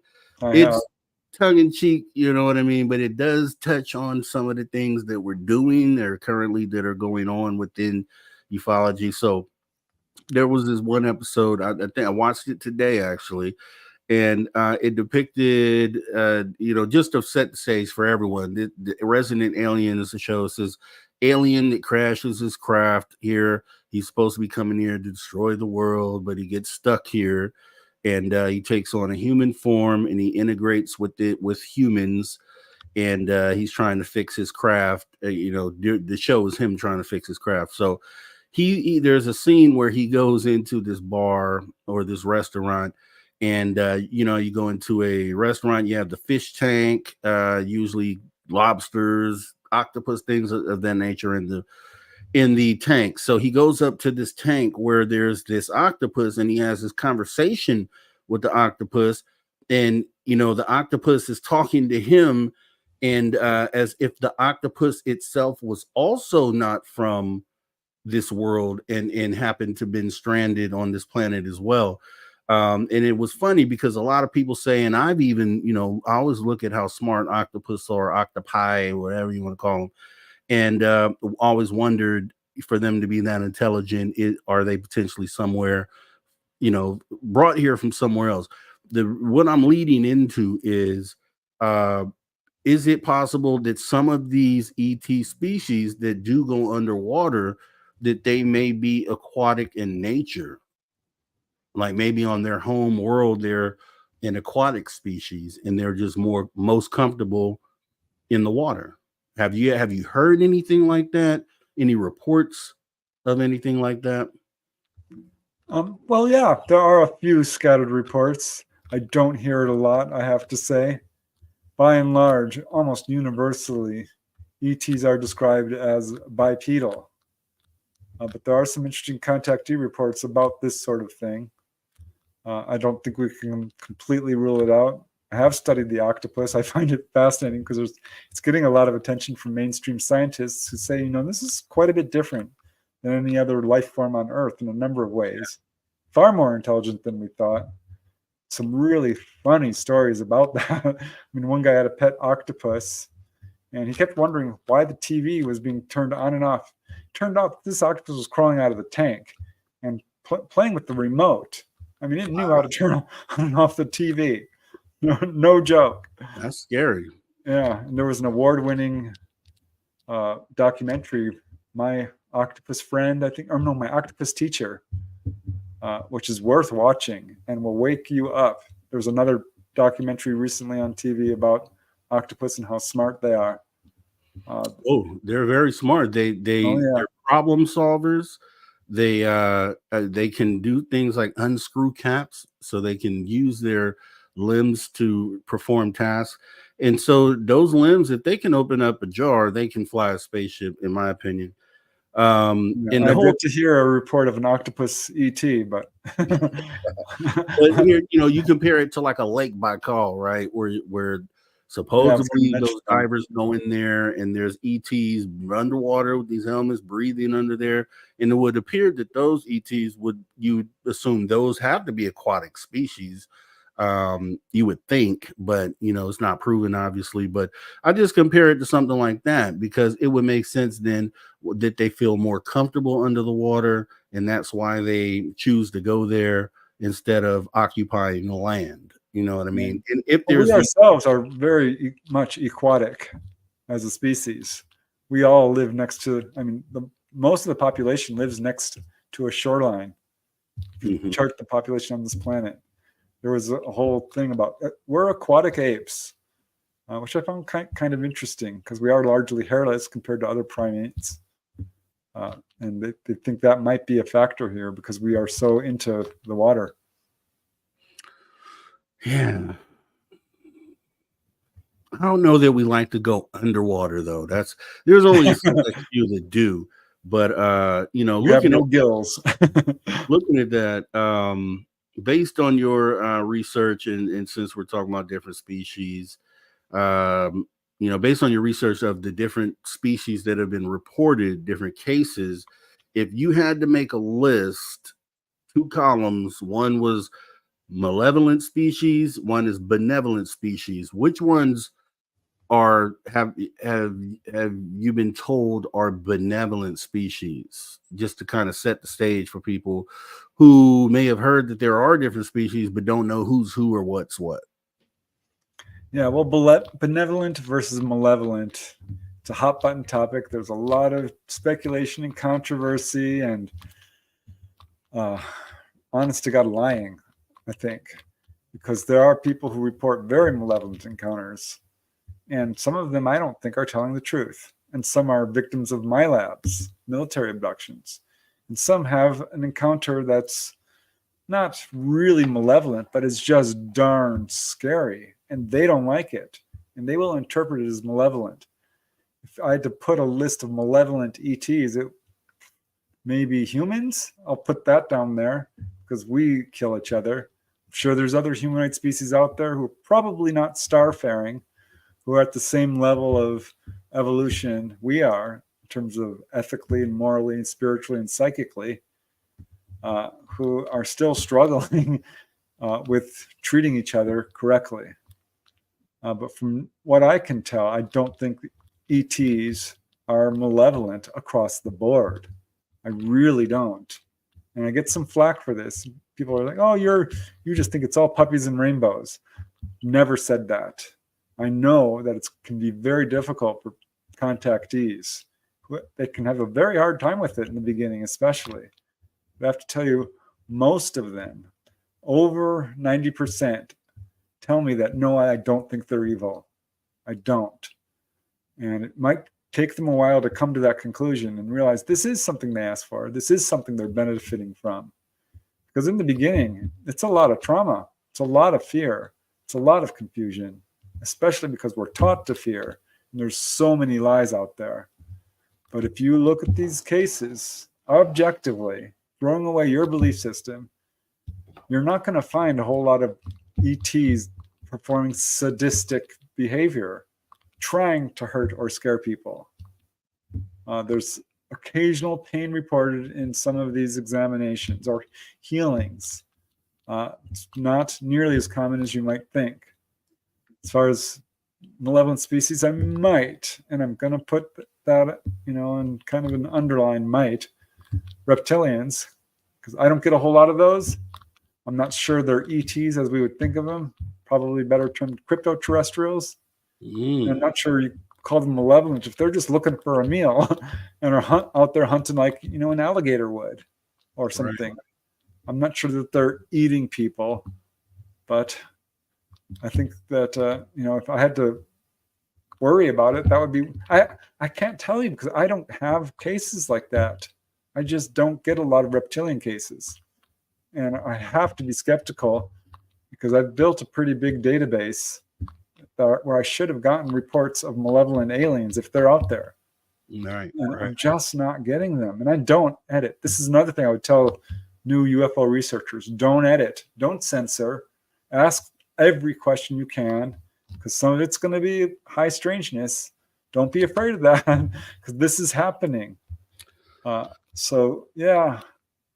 You know what I think about that, Preston? They say dead men tell no tales. So maybe the ones that are malevolent are making sure their victims don't come back to tell the story, and that could be the reason why research doesn't come back. Same thing like with the missing 411, where some people believe, I'm not saying I do, but a lot of people believe that those people are just being taken off planet to be never returned. So then they, in fact, don't get to come back and tell their own stories. I spoke with David Paulides directly. I think there's a lot going on with the missing 411. A lot of people get lost. It's a vast wilderness out there. A lot of people get eaten by animals. There's human trafficking. There's government experimentation going on. If you could directly tie a case into UFO activity at that time that other people observed, I would be more inclined to believe something like that. But I think we have a tendency to impose our own belief systems, our own cultural values, because of the way we treat each other. We assume that this is how others are going to treat us. And I'm just not so sure that's true. I get it. That's all we know as human beings, so we can't even think outside of that box. So I can understand that. So David Paulides, what is he? overall then believe, as far as the cases he's covered? Does he believe that it falls into human trafficking, just prosaic explanations, nothing to do with ETs? Yeah, well, I like his research because he's very factual about it, very thorough. He says, this is what happened and this is what we know. And he leaves it a mystery. And that's what another good advice for a researcher. Don't impose your own beliefs. Don't push a narrative. Right. Put out the evidence. And at some point, it'll become clear what's going on. And we're certainly seeing that with UFOs. I did talk to one lady, by the way, in Maine, who was told by the ETs, if people should start disappearing from this planet, we're doing it. And it's for humanity's welfare. I think some people are being pulled off this planet, going to live with the ETs. I have some firsthand cases myself of this. I know Timothy Good talked about this. I know of other cases. So yeah, I think that does happen, but it's not necessarily a bad thing. There are other better places to live out there than Earth, which is, not an easy place to live. Yeah, I've heard some, I can't remember who I spoke to, but I know someone I interviewed said maybe they're just like, they're agreeing to go and not come back, saying, hey, I'll go with you guys. Like, and maybe that's the case. And that sounds that, because I know some people that would definitely take that ride if it was presented to them, and wouldn't care about coming back here to this planet. So yeah, that could definitely be a thing. Let me hop in. I got at least 4 questions here. Let me jump into Polly Rotterman's question. She says, Preston, do you think the Bermuda Triangle is some sort of portal because planes and I guess also ships get lost there? No, I don't think it's a portal. Might have magnetic anomalies. Planes are lost all over the world. People have started pointing to, this is the Dragon's Triangle, and there's the Great Lakes Triangle and the Alaska Triangle. And I don't think we have any good evidence that there's a portal of any kind there. There's a lot of sludge and mud on the bottom and methane. Methane bubbles rise. There was some really good scientific reporting on this. It can turn the water into, you can't float a boat on it. It will just sink because there's so much air bubbles in it. And it can wreak havoc with electrical systems. I think there are some weird electrical anomalies going on there. I can't say I've studied this in depth. I've certainly read all the books I can find on this subject. It's interesting. But I don't think we're going to find Flight 13 or whatever on board a UFO or somewhere on Uranus or something, or on the moon or anything like that. No, I don't think there's a portal there. Definitely. Okay, we got Maggie M10 all the way from the other side of the world, saying, any advice on what we should do if we potentially have the realization we have had contact or encounters? Yes, one is do your research, look into the subject, and you'll see that a lot of the experiences you're having, a lot of people are having. Before you even do that, write it down. And I'm going to underline that, write it down, because again, there are some memory issues with this subject, and this will help you keep it straight. And it's also very therapeutic. Connect, if you're having trouble emotionally, there's also kinds of support groups out there. I would encourage people to talk to their family, because if you're having encounters, chances are your parents have had encounters. Can't tell you how many contactees I've talked to who never had the opportunity, just waited too long to talk to their parents about this. And some have. And some have told me their parents were on their deathbed and said, I'm sorry I didn't tell you this, but I had this and this and this happen. I wouldn't advise hypnosis unless you're having, crippling anxiety. If you're having nightmares and you can't live a normal life, then I would consider it. But meditation would be the first thing I would consider suggest for anyone who's having encounters. So that would be it in a nutshell. Okay, and then we have let's see. We have Paramarv asking, what about the Lovett case from 1954? This seems like it may fall under malevolent. I just don't think we know who did it. Are you familiar with that case? Not Me either. the information provided. No, I might be, but it's not ringing a bell. Yeah, elaborate if you can, Paramarv, and I'll come back to that question. We have Sierra, who says, Preston, what if these ETs walk among us looking like humans and they have already, quote, taken over our resources and government? Well, I mean, it's kind of a trick question. We are all ET. ETs have been around forever. I think what we're seeing now with the evils on our planet is coming from human agents, not ETs. I don't think we have any really good evidence that our government officials are extraterrestrial. Given, I mean, it's a speculative question, and it's hard to answer something like that. But I don't see any good evidence that our politicians are reptilians in human form or anything like that. Yeah, I'll say any video I've seen where they show the president and then they show the reptilian guy who's supposed to be Secret Service, and that stuff is not, I'll say in those videos, those things aren't real. And I hate when they show that because they cloud the narrative. If there is any basis to this for real, showing things like that and saying, hey, this is an example of reptile. I had a person who was showing it ended up being this R&B singer named Chris Brown, a lot of people are familiar with. He was playing basketball and he goes to dunk the basketball, and the way that he held it, he kind of cupped it in his arm like that, but it made his fingers look extra long, and a lot of people were like, oh, he's a reptilian, his fingers got extra long, and they did. I'm like, come on, man. If we're doing stuff like that, that's not helping anything at all. Like, let's look at this. I explained it away in like a moment. And it's like, I would go with you. I'm an open-minded person. If this is really something, let's look at it and see. But if it's obviously not what it is, then we have to quit spending energy on things like that. It doesn't make sense that ETs would want to take over our world and they have access to the entire universe. Yeah. Now, I had something. I had a question for you. So, in your research, do people submit to you images of craft and things of that nature? Do you get a lot of those? Not a lot. It certainly does happen. And okay. I have to tell you, I'm not a photographic expert, so I always put that forward because I'm not. But I've certainly seen some really impressive photographs. I've seen a lot of people sending me, clouds, and look at the face in this cloud, or look at this orb. When people take photographs of, lights at night, it's not particularly useful from an analytical angle. There's not a whole lot of information you can get out of something like that.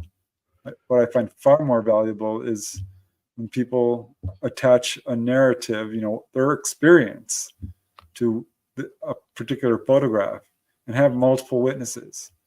Then someone is willing to put their name behind what their photograph and explain it in detail, how they saw this object arrive, how they saw it leave, and so forth.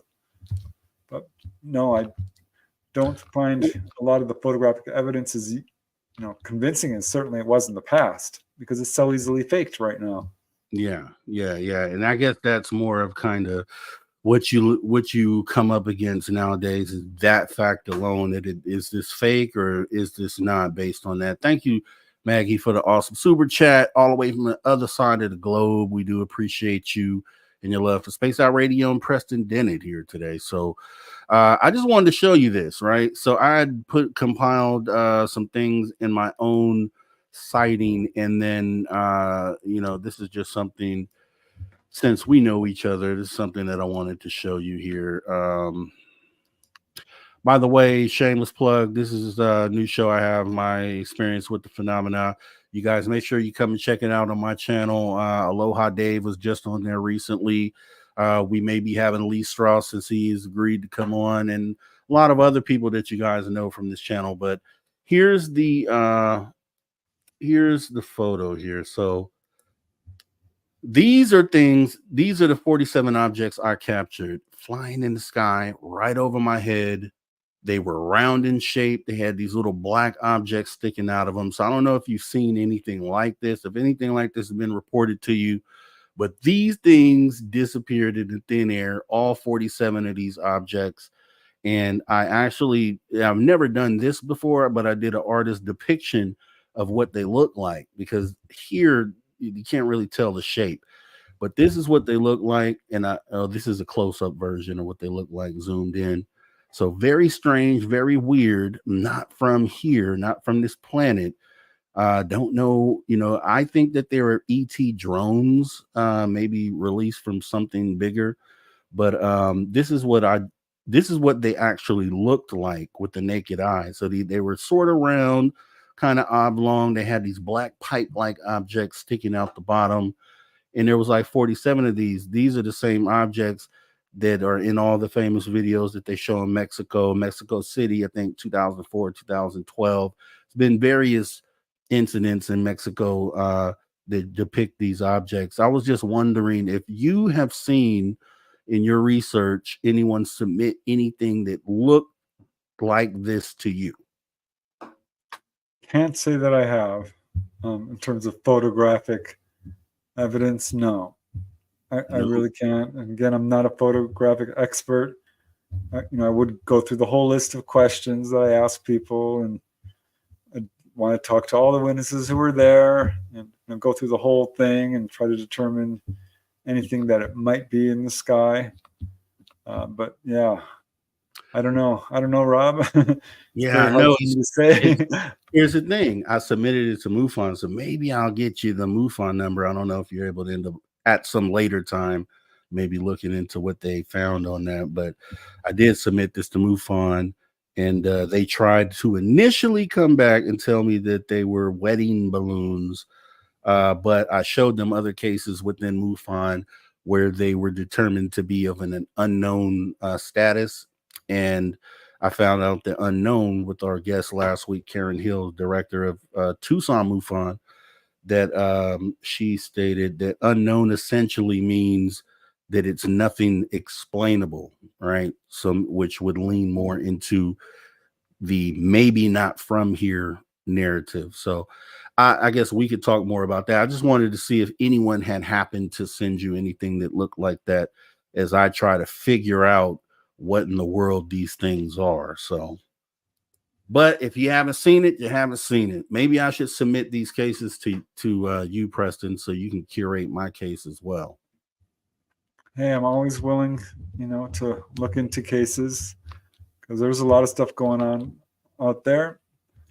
But generally, I can't say when people see UFOs, they do behave in a certain way. They will move very quickly, stop on a dime, turn at right angles, and whiz off.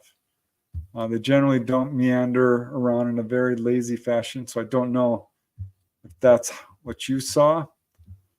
There'd be all kinds of questions I would ask, and it's important to talk to other witnesses. It's amazing how people who are at the same event will sometimes describe things a little bit differently.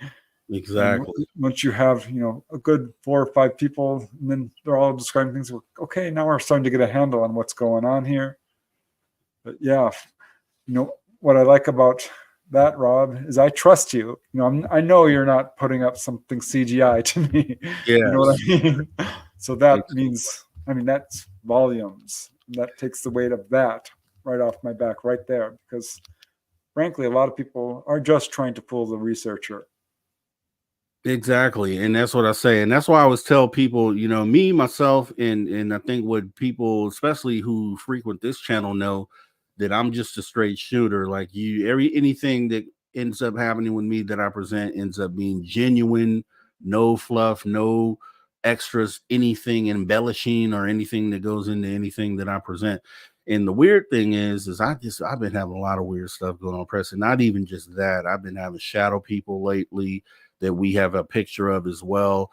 I've had these orbs that have been triggering my Ring camera here at the house, and it's just a lot of crazy stuff going on with me. And I don't know why. I don't know why it's all happening, but those are signs of being a contactee. Just saying.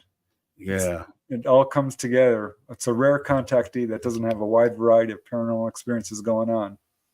Yeah, and some people have said, and I think Jax, who will be on here in the next hour, Said maybe it's just showing itself to you. Maybe it's saying, hey, this is real. I'm real, and kind of confirming things for me when it comes to the phenomena, because these things have been happening back to back. But it's always a great time talking with you, Preston. I'm so glad that that you accept the invites. You come in. You're just a great guy. You're always willing to dig into what you've researched, share everything with us. I love the fact that you continue to do this research and compile all this evidence, and you should get some sort of award. We needed like a ufology, some sort of award where we can give you something showing you the appreciation that we have for your work, sir. And I know the chat, they say they love you, but we want to show you, man. So just keep doing what you're doing. Keep inspiring the next generation of researchers. And, obviously I'm going to reach out to you again at some later time and we can continue the conversation. Hey, pleasure and an honor. So thanks very much. All right. Can you tell everybody where they can find you? Because you are on all the time. You're putting on shows all the time. Yeah, of course. Well, I've got a website, pretty easy to find. Punch my name in, it'll take you there. You can contact me through my website. I'm on Facebook, Instagram, Twitter. My books are available on Amazon. I've got a YouTube channel where I put out my research. I do a podcast each Monday evening with Dolly Safran called The Light Gate, 9 to 11 p.m. Eastern. We're having a lot of fun with that, talking to experiencers and researchers. So yeah, I think this is an important subject. We all do our part, and I'm very happy to see so many people, waking up to this. It's a new era for humanity, I think, because there hasn't been any movement officially for a long, long time, and now people are talking about this in ways they've never done before. So that to me is really good news. Awesome stuff, Preston. And Dolly, got to come next time as well. Shout out to Dolly Safran out there. I know I've seen you in the chat. I did. Was that her? Yeah. Hey, Dolly, thanks. Thank you so much. And we love our Preston, right? Deb from Sax Says So, right here with the super chat. Definitely want to thank you, Preston, for coming in. Have a great rest of your day. And with your alien babies, enjoy the rest of your Father's Day. And you take care, sir. I sure will. Thanks. All right, you too. All right, guys. Preston Dennett. Round of applause. My applause button is working.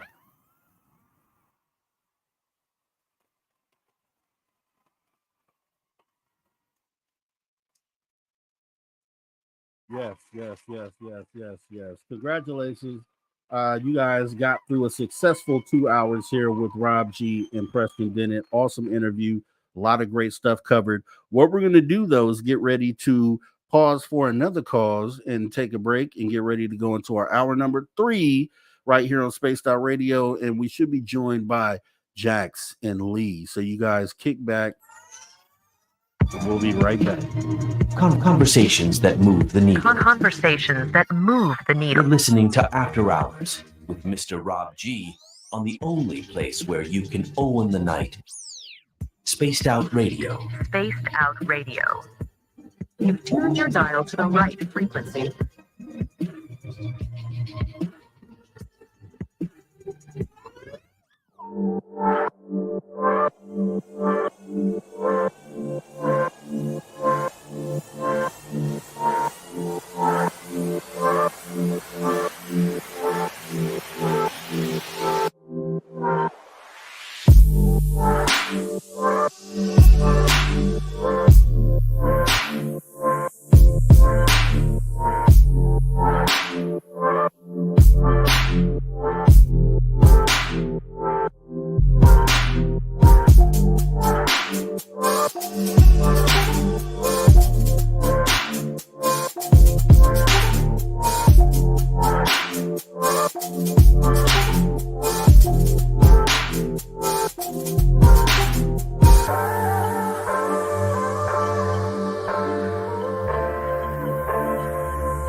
All right, welcome back to Spaced Out Radio after hour number 3 with me, your host, Mr. Rob G, as we go ahead and get ready to do some more awesomeness.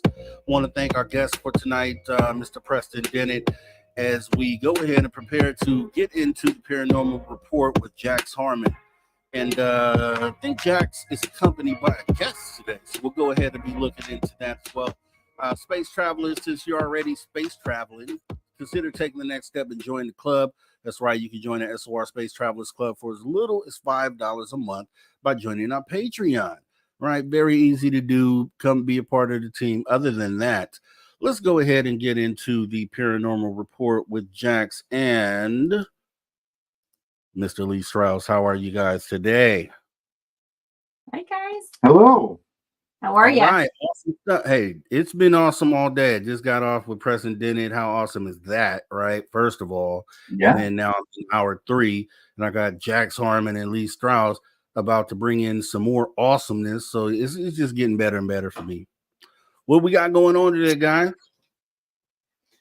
Well, it's Father's Day, so I'm going to say Happy Father's Day to all the fathers out there for sure. Absolutely. True fact. Yeah. True fact. Happy Father's Day as Sure. well, Happy sir. Father's Day. Yes, I know you guys been cooking up some good stuff. You guys in the background cooking up some great stuff. The show has been announced, will be coming out pretty soon here, and you guys are currently doing some background research and stuff. So I'll go ahead and let you guys share what's going on and what you have for us today. Well, if anybody knows of Mount Shasta and like all the magical stuff that happened down at Mount Shasta, you know, they talk about these underground bases where these Malarians or some kind of other race live under Mount Shasta. But up here in Washington State, we have a mountain called Mount Adams. And it's just as mysterious as Mount Shasta is. In fact, there's a lot of indigenous people from the area who believe that there are spirits and so forth that haunt that mountain. In the past, we've caught UFOs coming out of the mountain and going into the mountain. I've got plenty of evidence, plenty of video of that happening, as well as I've heard a lot of Bigfoot calls and Sasquatch type activity there.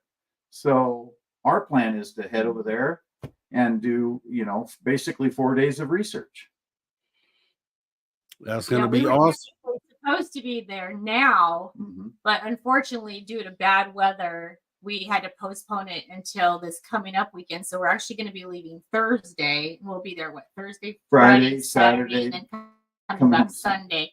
So yeah, so we're hoping maybe we can go live with you on Saturday night while we're there, and actually let you guys see like exactly what we're doing and all the activity. Hopefully we'll be having activity at that time, and then share with you guys what we have experienced already before we go live from like Thursday to Saturday. Right. So yeah, we're really looking forward to that. So we've got as are we, because hopefully, and I'm hoping you guys capture something. I'm hoping you capture Bigfoot. You know, and with Lee's super awesome camera setup out there, I'm hoping you're catching some UFOs as well, because I know the stars have to be pretty bright out there.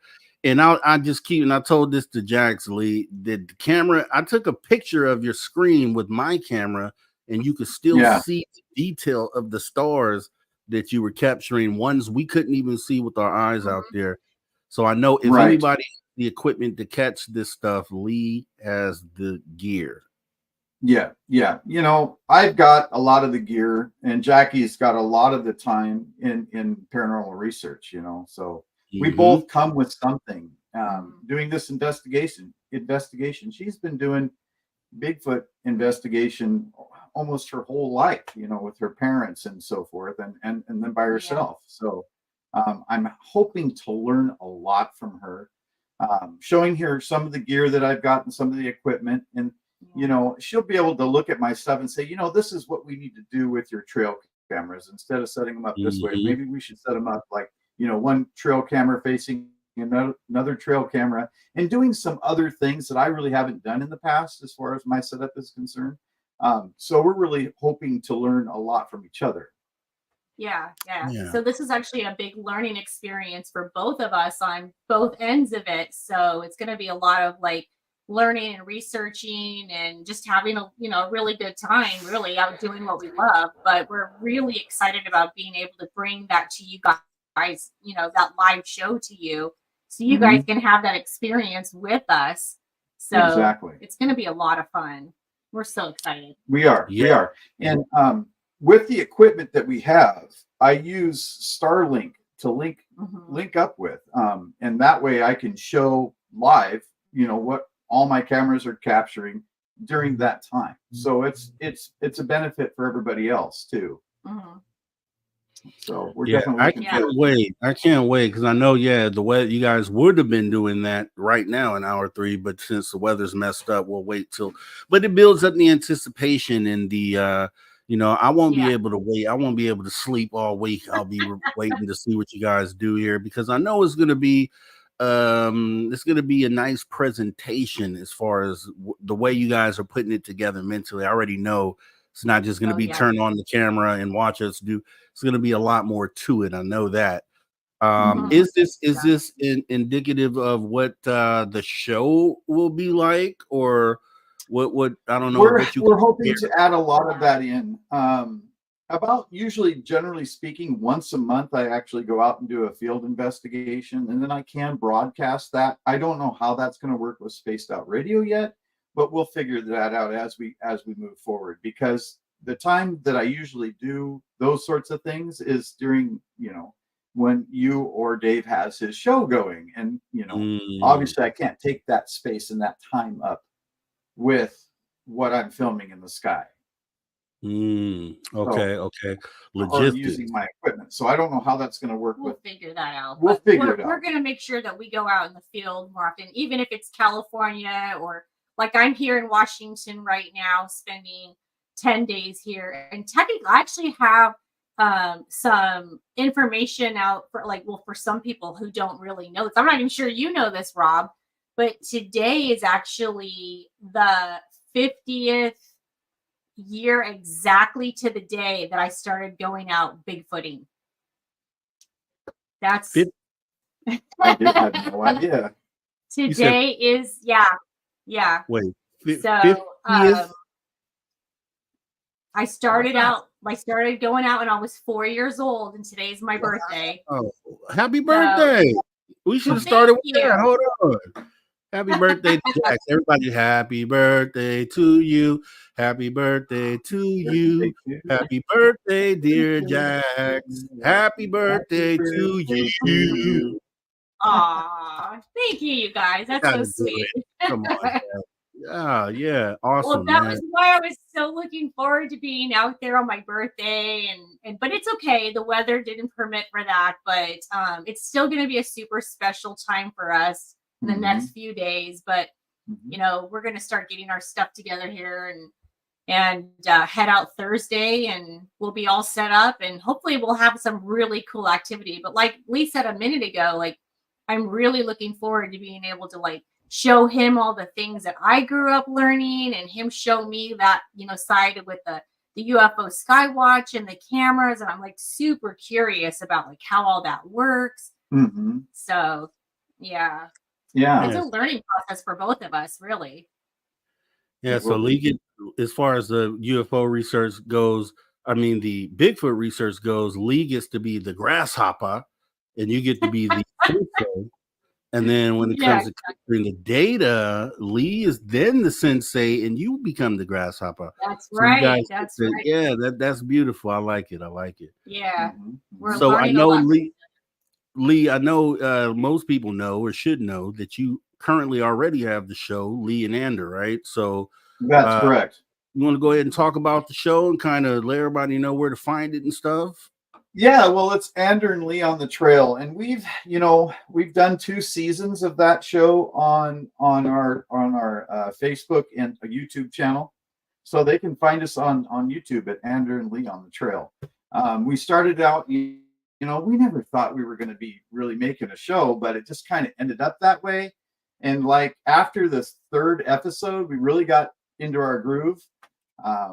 And Andrew's great at editing video, so we piled all this video that we had taken on our shows and put it together and actually made like episodes, or over the night or over actually several days sometimes on some of the expeditions that we have done. He puts it all together, and the shows are great. They're really good. They are quality. I started doing this research about, I would say, 12 years ago, doing the UFO research that I've been doing, and it's been a blast for me. It's always a rush when you capture something that you can't explain in the sky. Spending a lot of learning about how film works, how you get frame rates, with any camera that you're using, and sometimes you can change those and so forth, just to get a better look at what you're capturing on film, but it's been a learning process. In the very beginning, you might have thought that maybe a bug was something, but over the past years, I've learned in that, and also because my grandfather and my father were photographers, and that's how I kind of got into photography in the first place. So, but yeah, it's a blast.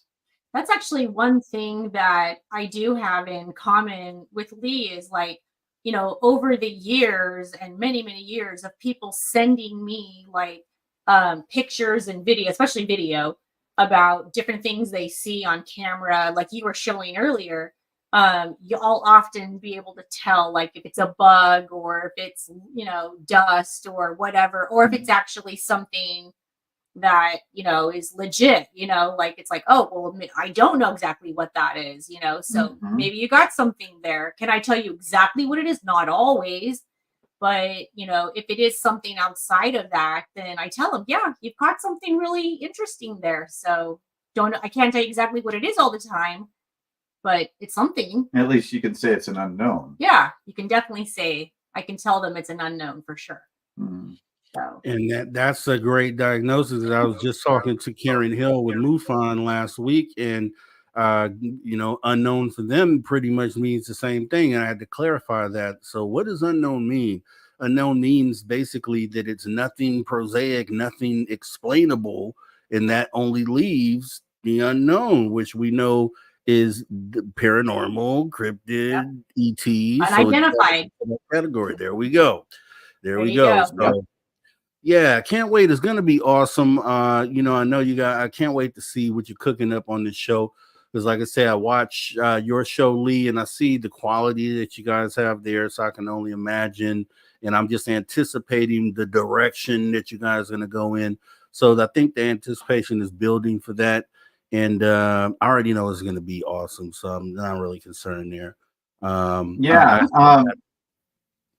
I was going to say our show that's coming up will be every Friday starting on June 28th. And it'll be that's our show. That's our show together. Our new show. Right. And that'll be called Element 115. Oh, nice. Basically borrowing that from Bob Lazar, right? Yeah. Element 115. So but that'll be awesome, man. I can't wait to see. So yeah, so next week you guys will be doing that. Coming back here, and we'll be getting the live full hour of some great stuff. What Jax, and Lee, you may know this, but I had shown Jack some of the weird stuff that I had going on here at this house. And I don't know if it's tied to Virginia City or not. How would you describe your experience with what we did with the fan party, and then also our ghost tour of Virginia City? How'd you walk away from that? Well, I'll tell you what, I saw some things there that I couldn't explain. I've done one other, I don't know if you want to call it a ghost hunt or paranormal, investigation up at Northern State Hospital here in Washington State. And we got a couple orbs on film. but I have never seen one with my naked eye. I've seen it on film, but not with the naked eye. When we were in Virginia City, I saw them with my naked eye, and I'll tell you what, that was incredible. Well, share that experience about like how it happened. Yeah. So, thanks for pulling up pictures, but I think it was farther down. I'm not really sure it was here in front of the Red Dog Saloon or where it was, but there was supposedly a little girl that would always come down to the door to say hi to the people as they were doing their walkthrough, their ghost. Was this at the hotel?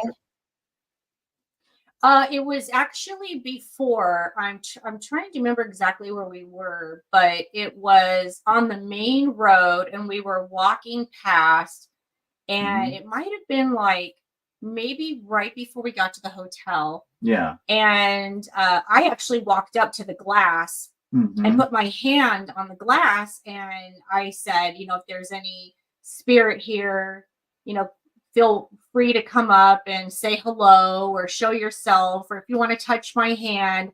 And I said to him, I said, Lee, I actually just saw like a shadow, like a kind of a small white grayish shadowy thing come close to the window. Well, as soon as I said that, I said, oh, I felt something hit my ankle. Yeah. And he goes, oh my God. And that's when he said he saw the orb shoot out and went right past my ankle, past my leg. Yeah. Exactly where I said I felt it. So yeah, it was interesting. It was. Yeah. It was definitely interesting. I've never seen anything like that, with my visible eye. It just looked like a marble, like a grayish little white marble that went across, hit her ankle, and then kept going. And then when she felt it, I'm like, holy cow, that is just, that's tangible. That's real. That's not, something. Yeah. It affected you physically, right? And it didn't look like it was a solid physical object. Yeah. So now, was it you that walked away from that and wasn't feeling too well afterwards? Or I know I'm trying to think of who said that. Me or Lee? Home? Yeah, I think it was when you got back home. Okay, so I was actually going to say, I personally had a weird experience because I didn't really feel anything too much like when we were in Reno. But as soon as I got home, I started having all these weird things happening to me. Like, I do remember saying that night, like, I wasn't feeling very well. And I was like nauseous, and I had like a headache. And so we ended up going back to the hotel. And I remember saying like that, even that night, like, I'm not feeling great. I think I just need to go like get some sleep or something. But I actually ended up, and I talked to you about this a little bit, Rob, telling you about some weird things that we had going on in my house. I never really put two and two together about maybe like, something coming home with me from Virginia City. But the more and more and more I started thinking about it, I thought, well, maybe that did actually happen, because I know Lala had said that her and Science Bob had something attach itself to them. And I'm starting to wonder if maybe that's what I went through, because at home, I was having really strange things happen to me, and happen to, like, even around my children. And it was showing itself. And remember when I was telling you my son and I saw some really weird thing in the hallway? Yeah. Well, the more and more I started talking about it, it just started making more sense of like, what is it that's going on here? It was nonstop things we were hearing, we were seeing, we were feeling. I even called Lee and told him, like, all night long, I kept feeling like something was like standing over my bed or outside my door, and it was watching me sleep. And I was having the worst time with sleeping. And when I woke up in the morning, I told my daughter, I said, my head feels weird. Like my forehead right here feels really weird.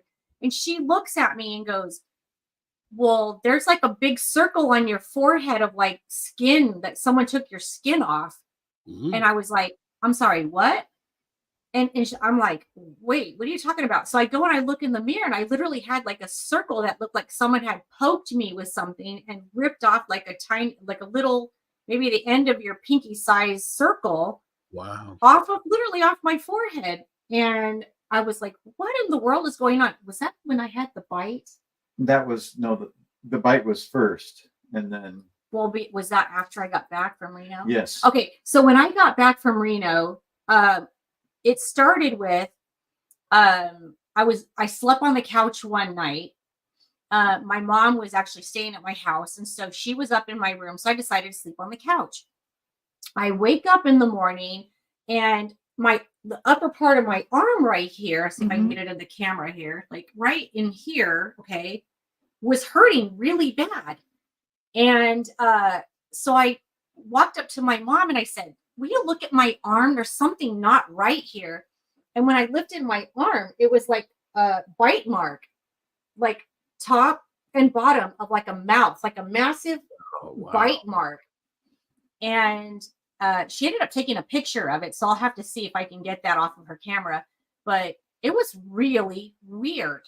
Yeah, you showed me. I saw. Oh, it was strange. Yeah. And I was like, this is the weirdest thing. I don't understand what's going on. So whatever it was has basically kind of attacked me in multiple ways. It has made me uncomfortable in my own home, which I've never felt before. Then my son and I saw that strange shadow thing, which I still to this day don't really understand what that was about. But another thing I started having was really strange dreams about creatures. Like for instance, one was like, what did you call it? A mantid? Mantid, Mantid. I didn't even know those existed. I never really heard of those before. Have you ever heard of those, Rob? Oh yeah. Okay. So I started having dreams about that, and I called him the next day, and I was like, I had this really weird dream, and every night I was having these strange dreams. And I told him about it, and he was like, oh, that's a mantid. And I'm like, I don't even know what that is. Like, I've been in the paranormal all these years, and I've never heard of a mantid, you know? So that was like a whole new thing for me. And here I am dreaming about it. And now my son and I think that's what we saw in the hallway. Oh, no. So at first we were trying to figure out, remember how I was holding up my arm in this weird way or something? And the way my son explained it to me, I was thinking, wait a minute, that's what I saw in my dream. And that's when Lee said, no, that's what a mantid looks like. And so the whole thing was all news for me. So I was like, wait a minute, what is happening?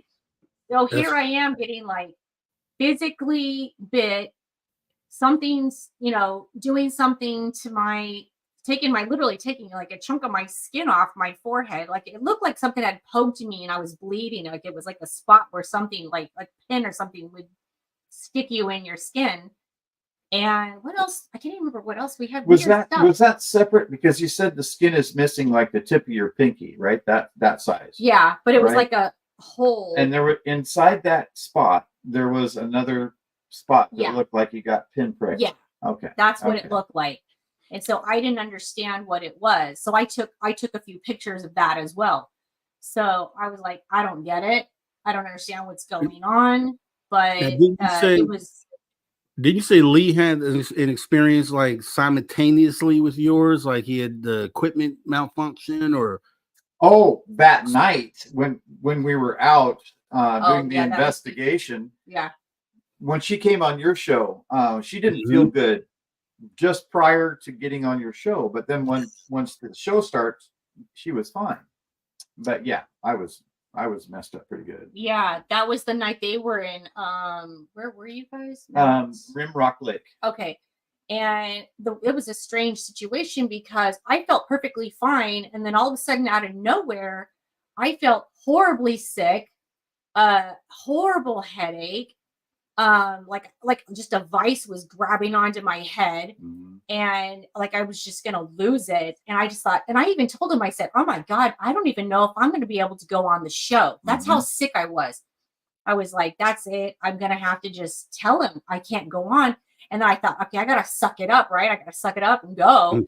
And then the second the show started, it like went away. Like it was just gone. Like I felt perfectly fine. It was so strange. See, that's weird, man. Because not Melinda Leslie, but Bob and Lala, when they walked away from that, this was like a day after we left Reno, and you know, they were the only ones that had mentioned experiencing something. So it was like, oh, okay, maybe that's a one-off thing, or maybe it could be something else. But then when the reports started piling in, and then yours, and then all of a sudden I get this orb. And that's the thing with the orb, is it happened after Reno. It didn't happen prior to Reno. So I kind of feel like, and then we were all in that room in Virginia City where they were telling the stories. And I remember you saying that you were filming video and you had captured the orb on video, and it was near where we were standing. And then it just had me thinking, like, man, did I carry something back home? Is this related to Virginia City? And, I'm still there now because the initial day it happened, the recordings I showed, then it happened again maybe a week later, but it's been a week since then and nothing has happened since. So I'm hoping that thing is over with, but, only time will tell. But I don't know if, I can't pinpoint what it's from. And likely if everybody else is having these experiences prior, post Virginia City, then maybe that's where that little came from. So it could possibly be because I've had weird things, he's had weird things, you've had weird things, Lala and Science Bob have had, it's just very weird that we would all be affected. Every single one of us has had strange things happening. The things that go on in my home, my normal paranormal things, I'm very used to. Okay. Right. And they're nothing like I'm experiencing since Virginia And City. that's absolutely different. Yeah. Yeah. It is something totally different about this. Yeah. Now, and Melinda I remember we were all outside before we went in there, and then she had said this speech or whatever it was, to not allow this thing to connect to us. And I was like, okay, well, I'm gonna be cool now. Melinda is going ahead and we're gonna be free and clear. And still in all, 4 out of 5 out of 6 people end up taking something home. So I thought that was kind of, it was freaky. It opened myself up because I didn't think, when I'm in there and I'm listening to the story, I'm like, oh, okay, And then you say you caught the orb, and I'm like, yeah, okay, yeah, she got an orb. Okay, cool. And then, we go and we get to this hotel, and then they're like, well, we're gonna go in there, the one that's showing on the screen. I'm like, nah, I'm not going in there. So I stayed downstairs, and I don't know if you guys finished this tour and went through there, but we were off hanging out somewhere else, and I'm just like, okay, yeah, I've been to ghost towns before, never had any activity, and it was just so weird to end up having an experience that I feel maybe related to this, that it boggles my mind, because I never would have thought, when I'm thinking about this, it just keeps blowing my mind. I don't know, but we did have fun afterwards when we went to the Skywatch, right? That was pretty fun. That was my first time doing something like that as well, trying to use CE5 to call something in, but we didn't get anything. But we did get to see Lee's cool equipment, so I thought that was pretty awesome. That was just a little bit of it. You saw this much, my friend. This much. Oh my God! Just a massive amount of equipment that I have. So and I wanted to see what because I know the footage, post is amazing, like crystal clear. I want to see that. Like, I don't know how we can get together to do that, but I would love to see that. Yeah. Well, we can work on that. You and I can contact you and then bring you on, and I can show it to you live. Yeah. Well, I'm hoping that when Lee comes out in August, maybe like we can do some kind of special get together and have maybe a few different people get together and actually do maybe like a Skywatch somewhere in California. Rob and I talked about this before. And that would be really cool. Yeah, down in LA area. We also have a lot of viewers down there. I know Browndorf is down there. He has his own channel, and he does CE5 as well, Skywatching. So yeah, I think we could put something special together. And then also, Jax talked about going to where the Patterson Gimlin film was done up in Northern California, and maybe doing something up there. So that would be pretty cool too if we could arrange that. Because I'm open. I want to see Bigfoot. I want to know if Bigfoot is real. You have to come with us. Yeah. Yeah. That's been one of my favorite places. I would be open to it. I would love to see I would love to be able to come back and start off the show and say, ladies and gentlemen, Bigfoot is real. Bigfoot well, let me tell you something. If you only saw some of the stuff that I have seen in that location and didn't even see a Bigfoot, I guarantee you would still come back a believer, because it's mind-blowing to see the evidence of what Bigfoot has left behind or created. I mean, no human's going to go up in the mountain and just create these things for hoping that some random person's going to show up one day and say, oh, look what I found. You know, I mean, it's just everywhere. You know, it's not just like one little area where someone's built a teepee. You know what I mean? It's like, it's pure evidence everywhere. And I hear you have to go in, as not necessarily a believer, but you have to be open, right? I guess in order to have the experience. This is just what I hear from a lot of Bigfoot researchers. So how true is that? And what would you say is probably the success rate of us going out there and seeing something? Well, for me, if you're talking about seeing an actual Bigfoot, like your odds are actually better. Any evidence of a Bigfoot. First of all, any evidence at all in that location, I can guarantee you 100% you're going to see some evidence of the Bigfoot, of what they do, what they create, what they leave behind. I can guarantee that. I can show you that without fail. I've been there multiple times, and that alone I can 100% guarantee you. Now, will we actually see Bigfoot? I don't know. You know, I mean, your chances are as good as anybody walking through, like, you know, but if we're out there and we're looking, we're in the right locations, we're researching it, and we're going to the locations that I'm very aware of, our odds are actually better because, you know, I actually do look at the algorithm of like when Bigfoot goes, how many people actually report sightings and locations that you'll find them in. And that's exactly why I picked the location I went to last time. And I had probably the best time and the most amazing evidence I've ever found in my life. So I could literally almost guarantee you we're going to get something. And hopefully, I'm always crossing my fingers for a sighting. So, you know, I've had the sounds, I've had the language, I've had the chatter, I've had the evidence of, you know, the nests, you know, the structures, like you name it. I can guarantee you we're going to have that for sure up in like Northern California where they filmed that evidence. And without a doubt in my mind, I know that evidence is real from being there as many times as I have. What about what do you think, or do you use the term, and I'm getting actually new to this, but like what they call Bigfoot mind speak? Like, do you get into that? What do you think about that? And I'm gonna let Lee talk about that. We talk about that a lot. Yeah, I've had that happen to me with Craig Yanni, another Bigfoot researcher, actually. Going out to his location, which he has dubbed Sasquatch Valley here in Washington State. I can't tell you exactly where that's at, but we went out there and he was in the vehicle ahead of me. And then our plan was for him to get out of his vehicle and get into my 4Runner so we can get farther down the road where his vehicle couldn't go. And I was following him, and we got to like this clear cut.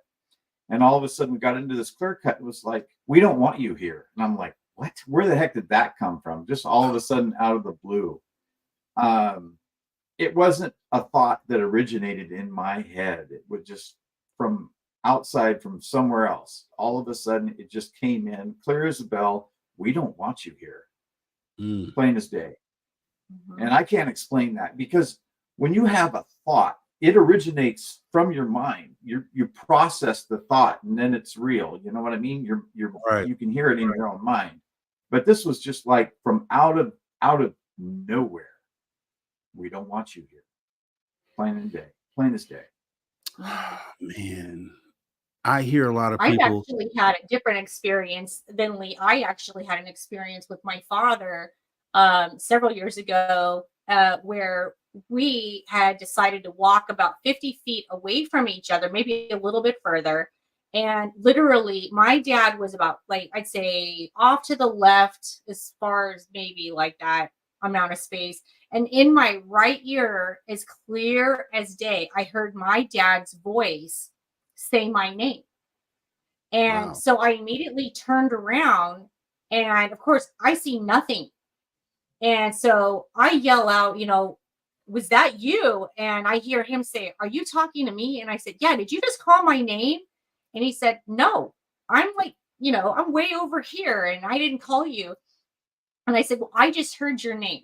I mean, I heard my name, you calling me, and he's just like, no, that wasn't me at all. So I'm like, and so we actually met back up, and he was like, that's mind speak.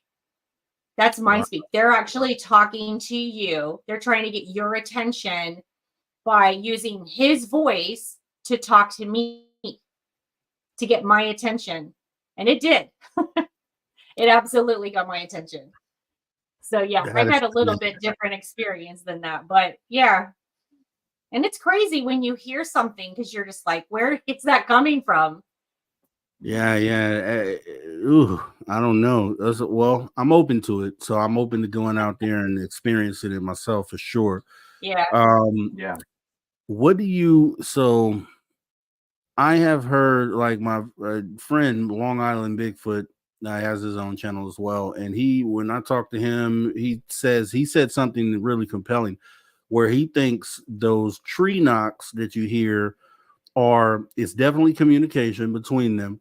But he says what he's noticed and what he thinks is going on is they are alerting each other of humans coming into the area. And he says that I guess he was with another person. And so what he would hear was a double knock. And he thinks is indicating that there are two people there that say, hey, there's two people coming. So 2 knocks. And then depending on the number of people that may be present is what they're doing. I was like, you know what, that could make sense, and why they would do that. I don't know. What do you guys think about that? Well, I think that's a good assumption. My thought is, though, is if they're able to use this mind speak and they can speak to people somehow and let them know that they're not wanted in an area, can they communicate with each other the same way, or as easily, or maybe even easier with each other? Yeah. Just like they communicated with me, or at least, as far as I got that information. But maybe their littler ones haven't gotten that ability yet, or something like that, and they use those tree knocks to, alert everybody in the clan. I'm not sure. Well, growing up, I was always told that they actually use the tree knocks to not only communicate with each other, but to warn each other of, people being there or danger coming. So, that's something that I was raised, and that we actually have the communication between each other where if we tree knock, we'll get the tree knock back sometimes. And it'll almost be like an identical tree knock sound. Like if we do 1 knock, we'll get 1 knock, 2 knocks, we'll get 2 knocks. So I don't think it's just a warning or just an alert. I think it's actually a sign of like communicating between each other. Because for years and years, we would move to different areas and go to different locations. Now, I've been to all the states in the United States, and everywhere we could possibly go to do, Bigfoot research we have. And every single location we go to, we do the exact same thing. Tree knocks, different times, 1, 2, 3, whatever. And we will almost get the exact same replica of what we put out. So we think it's just a little bit more of like a communicating thing. Like, yeah, we hear you. Yeah, we're here. We're going to let you know we're here. And then because they do have a tendency to imitate us. And I think that's why they use sometimes our voice. And so that's something that I was, taught at a very, very young age, that if you hear something, it could be something that because they heard us do it, like a whistle. Sometimes, like I said, using our own voices, they'll use they're very highly intelligent, beings. So I think people don't give them enough credit, honestly, about how intelligent they truly are. I would agree with that. That's for sure. Yeah, and I doing this show, and when I walk away from the show and get back into my regular everyday life, then I talk to other people about the things that I've come across and kind of where I'm at in this whole conversation. And I talk to them about the onion and the layers and how that works, and peel back another layer and kind of where I'm at with that. And so they'll ask me, what do you think about Bigfoot? Do you think that's real? And then I kind of have to be like, well, I am at a point right now, and I explain to them how the process has gone, and that, every time you peel off another layer, it exposes you to something else. And then now you're like, whoa, okay, is that real? And so I told them I'm at a point right now where I'm totally open to it. And I can see that this might actually be something that's going on out there.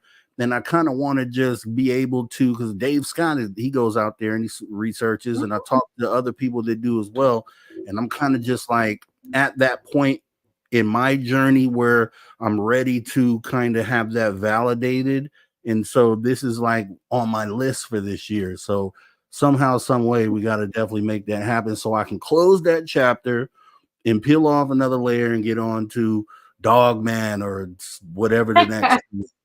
Absolutely. Too, you don't really have to go as far as you think. Like, believe it or not, people are having sightings all over California. They live in the mountains all across California. A lot of people think like, oh, you have to go to this one specific site or you're not going to, see one or find evidence. That's not true. There's people are getting sightings up in Sequoia National Park and Yosemite and Big Bear and like all these different locations. I mean, even San Bernardino Mountains, you know what I mean? And I don't live very far from there. So yeah, you really I thought don't have about to go as going far to as you Yosemity. think. I drove through Yosemite. Well, I came in from the backside of Yosemite, coming from Nevada, and through the gates there. And as I'm driving through Yosemite, I'm trying to cut down to 99. And so, as I'm going through there and I see all these meadows and all the forest that's out there, I'm like, yeah, there could be something out here. Like if it was out here, it would go unseen for sure for a long period of time unless you were out there looking for it. You know what I mean? And that's kind of the realization. And I think people who live in cities who don't really go to those sort of areas can't really wrap their mind around how much forest and cover and of that nature that there actually is out there. It's a lot. You could walk for days and never hit another person. And beyond more land than we can even imagine, especially in California. Like, I mean, if you are from California or ever been to California, you live there, when you're traveling up the state, I mean, that place is massive. And there's areas they could be hiding. Now, you got to remember too, Bigfoot are known for living in caves. They're known for using they're very smart. Like I said, they use trails. They use, old logging roads. They use power lines. Yeah, power lines to travel. You got to remember too, when you're looking, if you're someone new out there, and for instance, if you want to go out and start looking, one of the basics of picking a location is you have to remember that you need water. They need water. Okay. So don't go off to a place where there's going to be no water for 100 miles. Cause what are they going to do? Some place there's going to need to be a lake, a river, a stream, something, you know what I mean? So they tend to find homes and make homes as close to water because that's a food source. That's a water source. That's a food source. And the closer they are to water, the easier their life is, as much as it's like, we would be the same way if we lived there. Yeah. So Right. you just have to, think about like when you're picking a location, like, okay, where would it be easy for them to get water? Where would it be easy for them to get food, even if it was like cold and they needed, protein, or because they don't just eat like animals, they eat berries, they eat, Tubers. Tubers, grass, things that grow. I mean, fish, you name it. It's all over the board, like anything they want. So it's just a thought process of thinking like, okay, where would be the best location to start? Like, if you can find a place that has an open meadow near water, that's a great place to start. It doesn't always have to be like the woods. A lot of people think like, oh, you have to be like deep in the woods. Well, that's usually where people have sightings because it's like, oh, I was hunting or I was fishing. But to be honest, more people have sightings in the open, like open meadows, roads, fishing, things where they actually come down to the water, or they're walking across a meadow, or you know what I mean? So you don't find a lot of people who say like, oh, I was deep in the woods, you know what I mean? But I mean, they live everywhere. I can't really see it. Oh, okay. Somebody's just commenting about our Bigfoot in the cave. Oh, yeah. So if you have like, say you have like old mining caves, well, you have a lot of those in California that people no longer use. Okay. These are even like we have found evidence over the years where people will have like an old log cabin, and believe it or not, we will literally find evidence of Bigfoot using that old cabin for whatever, protecting themselves, for maybe hiding food or making shelter or whatever. They use things that are out there. They're very smart. So they're very fast, and they're very good about like creating a safe place for not only themselves, but their families. And there's just a lot more out there. People usually think it's like one single Bigfoot that lives out there, but it's actually multiple, and they have, women and children, and they're everywhere. And here's another thing: when people, in a lot of cases, I'll say, when people who haven't done research think about caves or talk about caves, they think of something that you go in 10 feet, 20 feet, and that's it. When these caves or systems are so extensive that it's insane, like you could go in and for miles, literally, into a cave system. So if you haven't reached the end of a cave system, who knows what is at the end of that thing? So exactly. And these cave systems, usually they go off in different directions, and the miners actually created some that are literally like 20, 30 miles long. I mean, they could be living in there. They could have families, colonies of them living in there, and no one's going to find them. Who's going to go down there? Yeah. So and a testament to that would be the fact that if a catastrophic event hits that changes what's going on up here on the surface, watch how many people go straight to those caves. And if we would go there, why would they go there? Why cavemen lived in caves in the beginning? So it just only makes sense that would be somewhere where you might find something living taking refuge, right? So absolutely. Yeah. Well, I like to make sense with. Yeah, the only thing I would say is, people, please, if you're going to go out and you're going to research these caves, be careful about going inside these caves. You never know what you're going to find. You don't know how far they go. You could possibly get lost in these caves. And some of them are extremely dangerous. So, you might go into something that's like an old mining cave that could have like, loose timbers. I mean, not only that, doors, but dangerous, like rattlesnakes. Oh my gosh. I'm trying, like, losing the word I'm trying to say, but like, how you can get cancer, and you know what I mean? Oh, like yeah. there's like there's stuff in these caves where like you know, you don't always know what you're getting into. I mean, you could literally go inside 10 feet and it's like you don't want to be in there. Right. As well So- as Charles Ledoux saying, gas pockets are just Yep. unhealthy air, period. Right? Exactly. Yeah, exactly. Then that's why they take those meters in there to test the Oh, air. absolutely. But So, yeah, like, stay away from yeah. caves. Stay away from Disclaimer, caves. don't go to Listen, caves, okay? I'm being dead honest with you. I agree. Stay away from the caves. Is you know, as fun as that sounds and as inviting as that sounds to people, you know, curious people out there, you're safer to stay out. And if you're interested in looking, I would highly suggest looking outside where you have fresh air, because you could go in 10, 20 feet and that's it. I mean, it could kill you. So be careful. Yeah.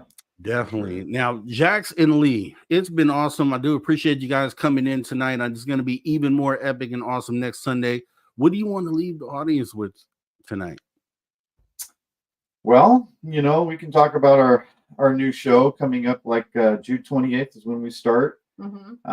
It'll be on YouTube under Spaced Out Radio. So, and it'll be at 8 o'clock from 8 o'clock.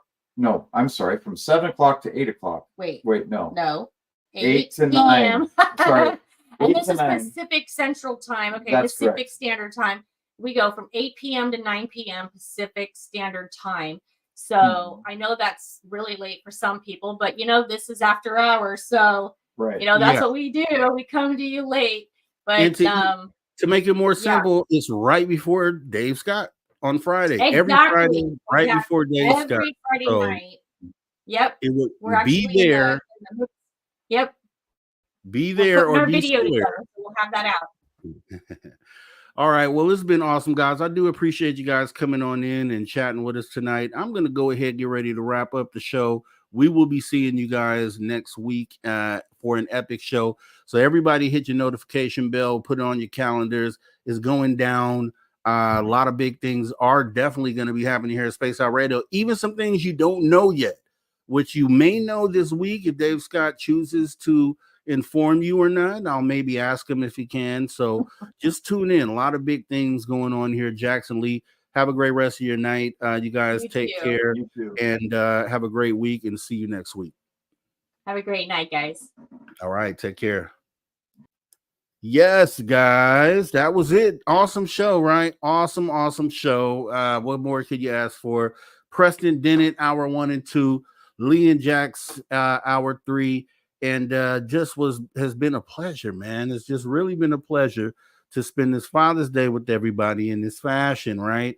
Before the show, I had a great Father's Day dinner. So I got off to a great start.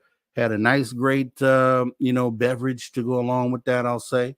And and this is a great way to end the weekend period, right? Get you ready for your work week, positive energy, kind of going out there to manifest yourself a great week coming up. And already know Dave Scott is here Monday through Friday. And I want to say, and I'm going to double check, because I think because of the hiccup that we had, or that Dave actually had on Wednesday, I want to say he was expecting Jason Gilmet to come in. Let me see who Dave actually has coming on tomorrow. And because I want to make sure everyone's here to go ahead and take a look at that. And let me see, live shows. Boop, boop, boop. Okay.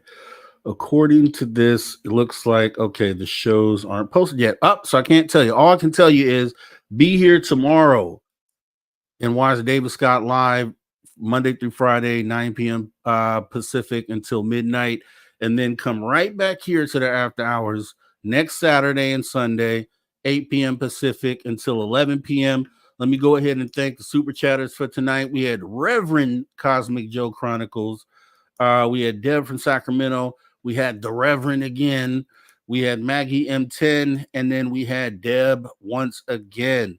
Definitely want to thank you for doing this here. To all the space travelers, since you're already space traveling, please consider taking the next step and join the club. That's right. You can join the SOR Space Travelers Club for as little as $5 buckaroonies a month by joining our Patreon. To all the listeners and viewers around the globe, definitely want to thank you for tuning your frequency to Spaced Out Radio, where we do what we always do best and will continue to do. And what's that, you ask? We own the night, guys. Have a great rest of your night. Have a great weekend. Take care as we get up out of here. Conversations that move the needle. Conversations that move the needle. You're listening to After Hours with Mr. Rob G on the only place where you can own the night. Spaced Out Radio. Spaced Out Radio. You've tuned your dial to the right frequency.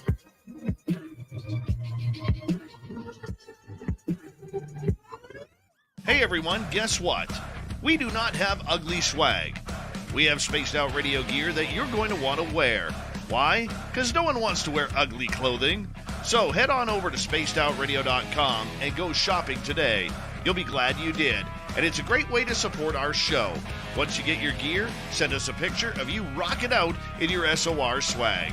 spacedoutradio.com. Shop there today. And make yourself look good. We say